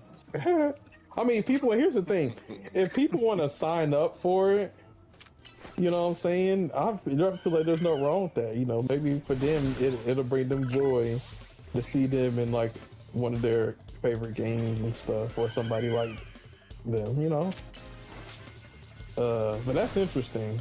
Here's the thing about AI, right? Like AI, you know, it's open source. It pulls from something. Like when they do these, like what are called AI generations, it's pulling from some kind of source pool, whether that's images on Google, on the internet, or wherever. So I mean, I feel like when it comes to gaming, if they're really going to do some generative AI for like NPCs or characters, whatever, it has to pull from somewhere. So if people want to volunteer to be a model or use their likeness, hey, more power to them, man. hey, maybe one of these days we'll see Nano in the game, you know? He'll give us likeness. He'll be one of the, Man, I ain't giving my likeness. That's crazy. Angel, did you get the article? Yeah. That man Angel sound dead as fuck. He sound like he's 6 feet under. It's almost 1 o'clock in the morning. I gotta wake up at 7 o'clock in the morning. Take for these girls to go to school. Yeah, we gotta think East Coast. That's right. So wrap it up. The last one. Man. Sammy said, "No, we gonna talk about marathon for an hour and a half." More like we was talking about Speedstorm for like a good hour. Yeah, because that's our last time talking about. We had to go in, man. Talk about. You hear this shit, Nano? I don't know, man. Hey, Sammy, how much you want to bet we talk about Speedstorm next week? I mean, what's there to talk about? It'd just be like, oh, Speedstorm did another terrible shot. That's what I would want to know, too. I mean, what else is there to talk about Speedstorm related? Y'all say that now, and then I see the topics, I'm like, oh. It's just endless, terrible, you know, oh. I mean, we're gonna cover the final, so I'm sure we're gonna cover that. Yeah, I mean, we will cover the final. Are you fine with covering like divisions still? Yes, but divisions is on hold because Speedstorm is broken. You know what I'm saying? Like the players that are in the finals can't even play the game. That sounds like it's been done on purpose. Like, didn't Wolf say something about the finals? Is it fixed in the or is it finally fixed on there? And then you got the duos tournament that's happening. So you know we still wanna. Yeah, we'll cover the community stuff, but like I said, man, I ain't. But the end game stuff, just like the game law fuckery. Yeah, I don't care, bro. Yes. Or we'll cover the community stuff. I mean, that's one of the reasons we started, because we were covering the stuff that, you know, they weren't covering, the community held tournaments and competitions. We wanted to bring some light on it. So yeah, we'll always cover that. But as far as like, oh, I'm excited for Speedstorm. Speedstorm releasing this character and he's gonna be $87. Like, you know, I don't care about that. $87 is diabolical. I'm just like, hey, you might as well. What's at this point? $50 too? Yeah, bro. Getting excited to get scammed, bro. Nah, I'm good on that, bro. All right, let's wrap this up. So apparently, the article says, well, if you ever wanted your likeness to appear as an official asset in a PlayStation game, you now have the chance. Sony has announced a new scheme called the Player Base, where you can have yourself scanned and placed into a PS5 title. To start off, one fan will be selected to appear as a character in Gran Turismo 7. The likeness will be used for a limited time as a character portrait, and they'll also get to design a permanent car decal.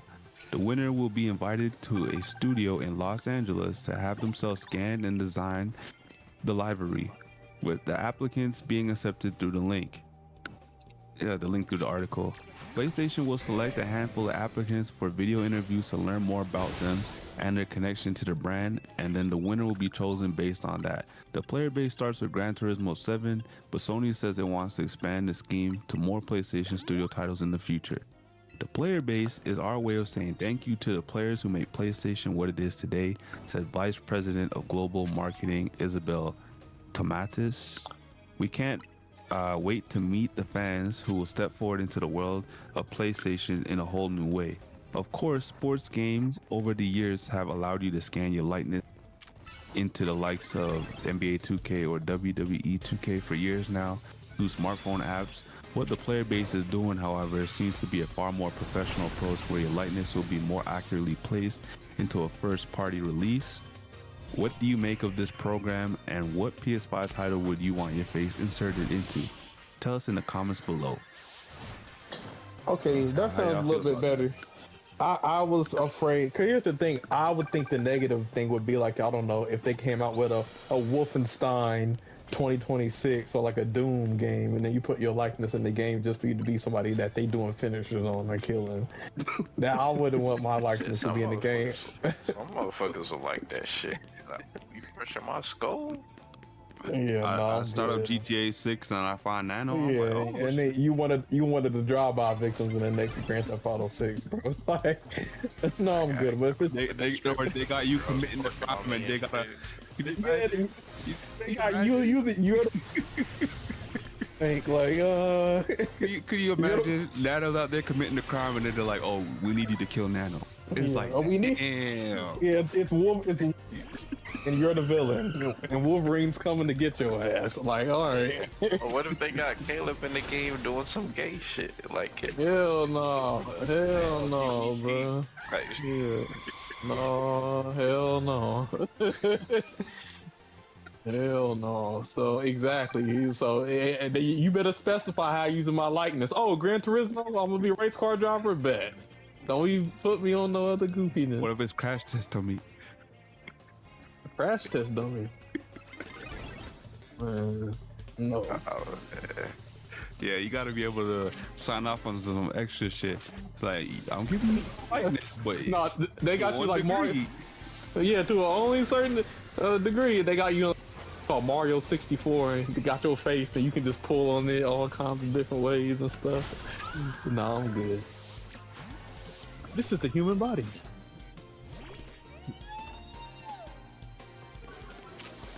Man. How about you, Nano? How you feel about that? Yeah, I'm gonna be honest, I think I'm good on that. You don't want to be in the player base? No. On that. Yeah, what the fuck is that bullshit? I was just about to ask Angel. The fuck is that bullshit? Damn. Fuck that shit. Yeah. No, hey, they can put Angel, cause whenever you like have, I don't know, like a WWE game or like some game where you gotta like create your own player, and then sometimes they have like some player presets. And imagine one of the character creation presets is like OneWing Angel. That'd be crazy work. Cause like some people, they don't like creating their own character. They don't really spend no time. They just select whatever the default, character is. I can see that being a thing though, in like certain games in the future.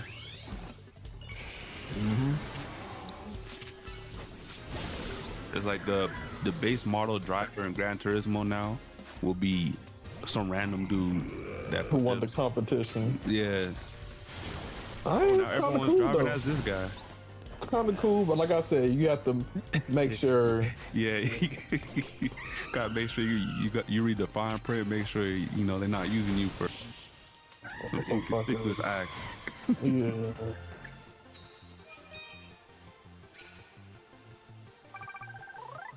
But yeah, I guess that's all the topics for a nice episode.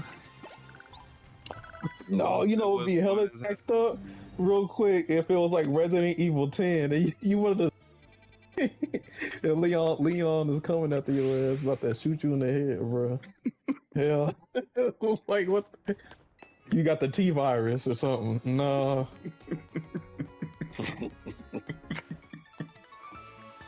Oh man. Oh shit! I totally forgot. It is my birthday, and the only reason why I just know this is because I went to the Pokemon Center in Pokemon ZA because I'm trying to get Floette because I wanted to run the Floette team, and I went to go heal my Pokemon and it says, "Oh, happy birthday!" I was like, "Oh shit!" Oh, sounds like Angel don't got work no more. No, I definitely got to work. I definitely got to wake up. But it's my your Twitch birthday. intro. You what you say? Oh yeah. Level 35? Level 33? I'm level 35 now. Oh my god. Oh shit. That's crazy, yo. That's crazy. Well, yep, it is my birthday officially. 35 years old. Hey, happy birthday, man. Thank you, thank How's you, it feel? thank you. Same, different. I mean, same shit, different day, you know. Damn, Roger, that's how you feel? You got Roger. What happened? How you gonna celebrate? How you gonna Roger celebrate? said, this Speedstorm is slowly going to die. I'm tired of the new I know, you know. Diamond Pass not getting the same characters anymore. Plus, Yo. they're making you pay $49 for the mid-season races right now, and it's ridiculous. If you don't stop putting characters back in the Diamond, slowly gonna die, and I'll just play Sonic Racing. Yup. I think what I would do is yeah, no. Game Loft, if you want to be nice, to me, fix everything. We gave him more than enough excuses and chances and all kinds of stuff. Benefit of doubts, bro. You just know we can't do that no more. It's a fact. It's a fact. I haven't bought a golden pass since the season before Cars. I haven't really bought festive passes. I mean, I did get the mid seasons, but other than that, I mean, I didn't really put no money into this, than what I already had. And I was still able to do the cars, but that's only because of 41 type deal. But other than that, no, I'm done with this game. I don't even want to play Reigns. Like my drive has diminished, and the only way that my drive will come back is if Game Law fixes every fuck up they did, and I'm talking about every single one of them. Oh, I thought you were gonna say the only way your drive come back is Giselle, but never mind. There's a reason she left the game. Yeah, she left. Right. She left a long time ago. If they fix their wrongs and she comes back, the game's back. The game's alive. Man, just know. You probably don't even fucking know Disney exists anymore. Giselle, let me DJ for you. You what? She probably didn't forgot y'all. He said, "Who No. is you?" Who's Poppy again? Oh, Giselle. Oh, my feelings. Oh. Knife right down my heart, bro. Damn. Oh, man. Caleb gonna have a song for her. She was like, "Didn't I beat you in a raid? Oh, I remember you. I smoked you. I remember that username." That's crazy. She gonna be talking about that about Sammy. She say, "Oh, I remember that name." Definitely not. I don't even know a woman named Giselle. That race. I just know she was the best female player in this game, and I stand on that. I don't know, man. She got a race reach. I still want that 1v1 between them. Oh yeah, that's Sammy's crush. He like him some reason. Yeah, that's a fact, bro. That's a fact, bro. You may go get this man Sammy in trouble, but that's a fact because he loves his reach, man. Listen, Team Canada got to stay. Hey, that's his Halo reach. You know what I'm saying? Oh, I see what you did there. That wordplay right there. See, damn, Sammy, you can't deny that, bro. That's hilarious. You can't deny that, man. Reach made me believe he was gonna smoke Brazil. Oh, not nice. We got them. I'm like, yeah. Reach must know something I don't know about. All right. Going there, we getting our ass beat. I'm like, the fuck? And then Reach real solid. I'm like, what's going on? Toma. But Reach yeah, I was crashing out mean, low-key. Oh, I can't even ram them. They ramming me. I can't ram that's them. crazy. That is crazy. Before we close, before we close, I mean, I guess I can do it with the closure, but yo, if y'all don't know, I did make new profiles for my DJ side of things, and I'm still One Winged Angel for streaming stuff and video game stuff, but I'm also learning a new skill, aka DJing, and my name is DJ Papi Perreo, which Perreo is a dance that we do for the reggaeton genre. So that's what I'm gonna try to specialize in first, because every DJ video I've seen, they say if you're learning how to DJ, master one genre first, and then the rest will follow. So I mean, I'm gonna try to master the reggaeton genre, but I also been doing little things with hip hop here and there. You know what I'm saying? Like, I did a Shake It to the Max to Work It. I don't know if you guys heard it, but I'll put it up in there so you guys can hear it real quick. I don't know if I can hear. Oh yeah, I can hear it.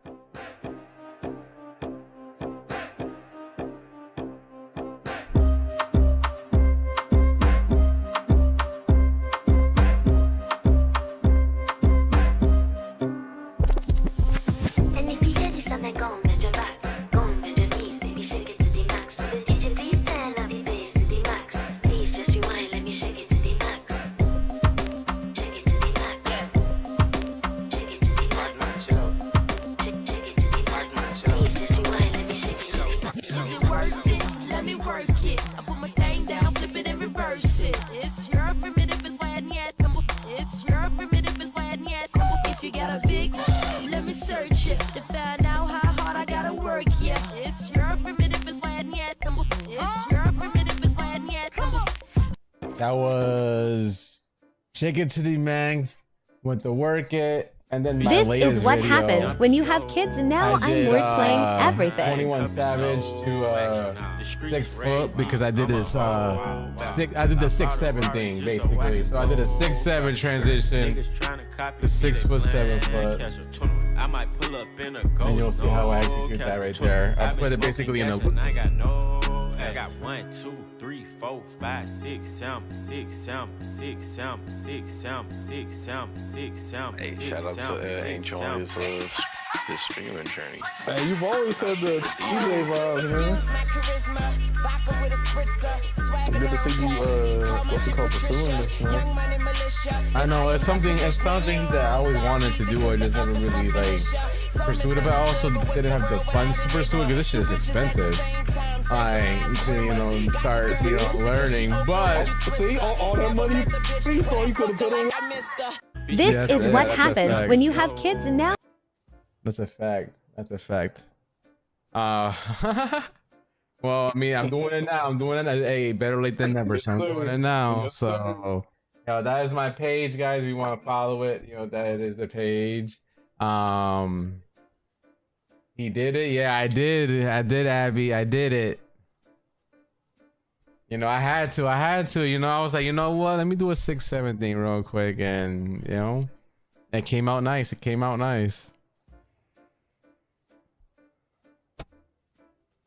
So I'm probably gonna do more videos tomorrow, and I've been heavily focused on this. I've been more consistent on this than my streaming, and I know for a fact I have been, because I haven't streamed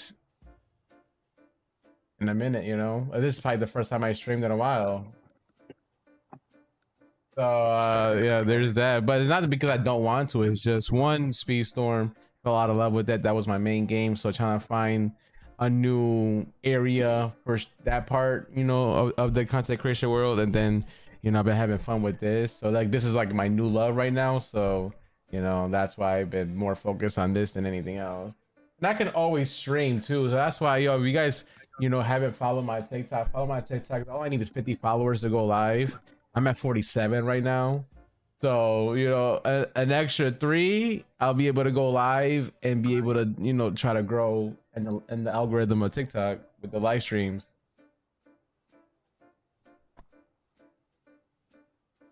And other than that, you guys can go ahead and close it. I'm going to enjoy my birthday. Yeah, enjoy it, man. Well, hey, man. My finishing statements is that, I don't know.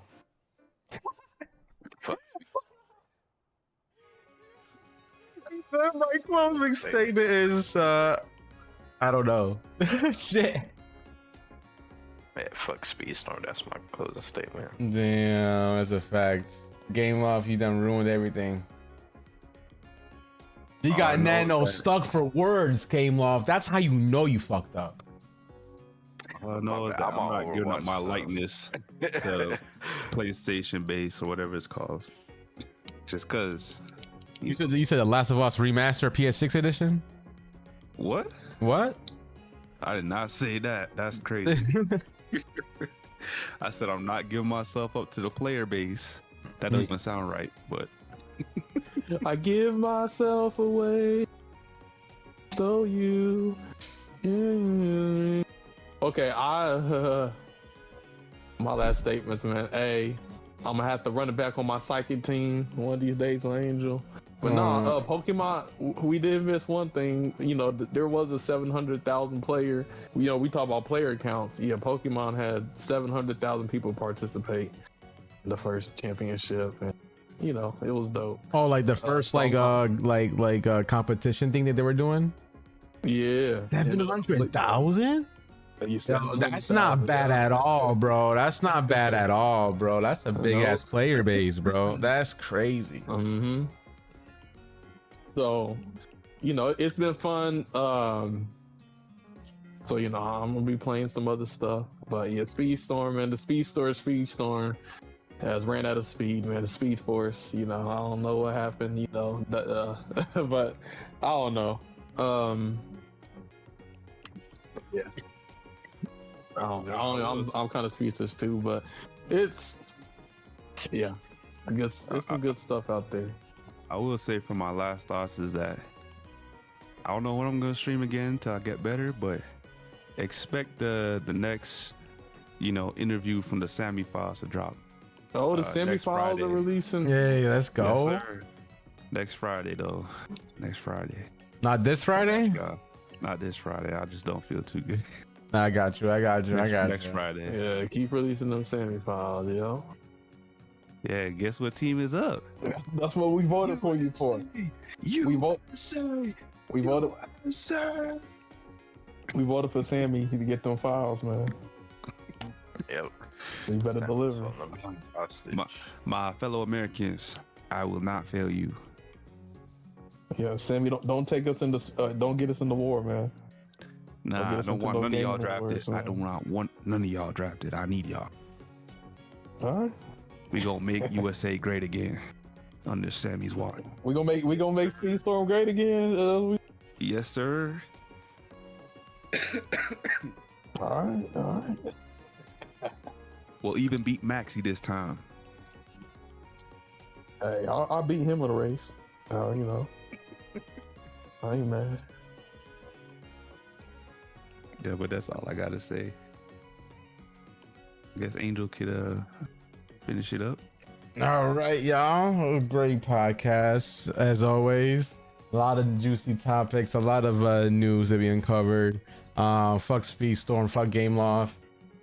Y'all can. I hope y'all lose y'all lawsuit. That's all I'm saying. And I hope somebody buys y'all. That's all I'm saying. You know. I never wish bad on anybody, but shit, Gameloft, y'all deserve it. And or Revinti or Vanity or whatever your mother company is that's getting sued, yeah, I hope you lose. Other than that, yo, I'm gonna enjoy my birthday, yo. It is my birthday. I'm not gonna do a birthday stream today. Maybe I will. I don't know. Maybe I just do on Friday because I'm off Friday. So I'll probably do a birthday stream Friday. And I don't know what the fuck I'll do. Maybe I'll do a greatest hits. I mean, I'll probably put Speedstorm in there, but maybe I'll do greatest hits. Maybe I'll pop a first DJ stream on the middle of my stream. I don't know. You know, I'm very unpredictable nowadays. So, y'all have a great rest of your Wednesday. Yo, if you guys like the content, like, subscribe, hit the bell to get notified whenever we go live. And we'll see you guys next Wednesday for another podcast. Much love, y'all. Welcome to the CrashOut.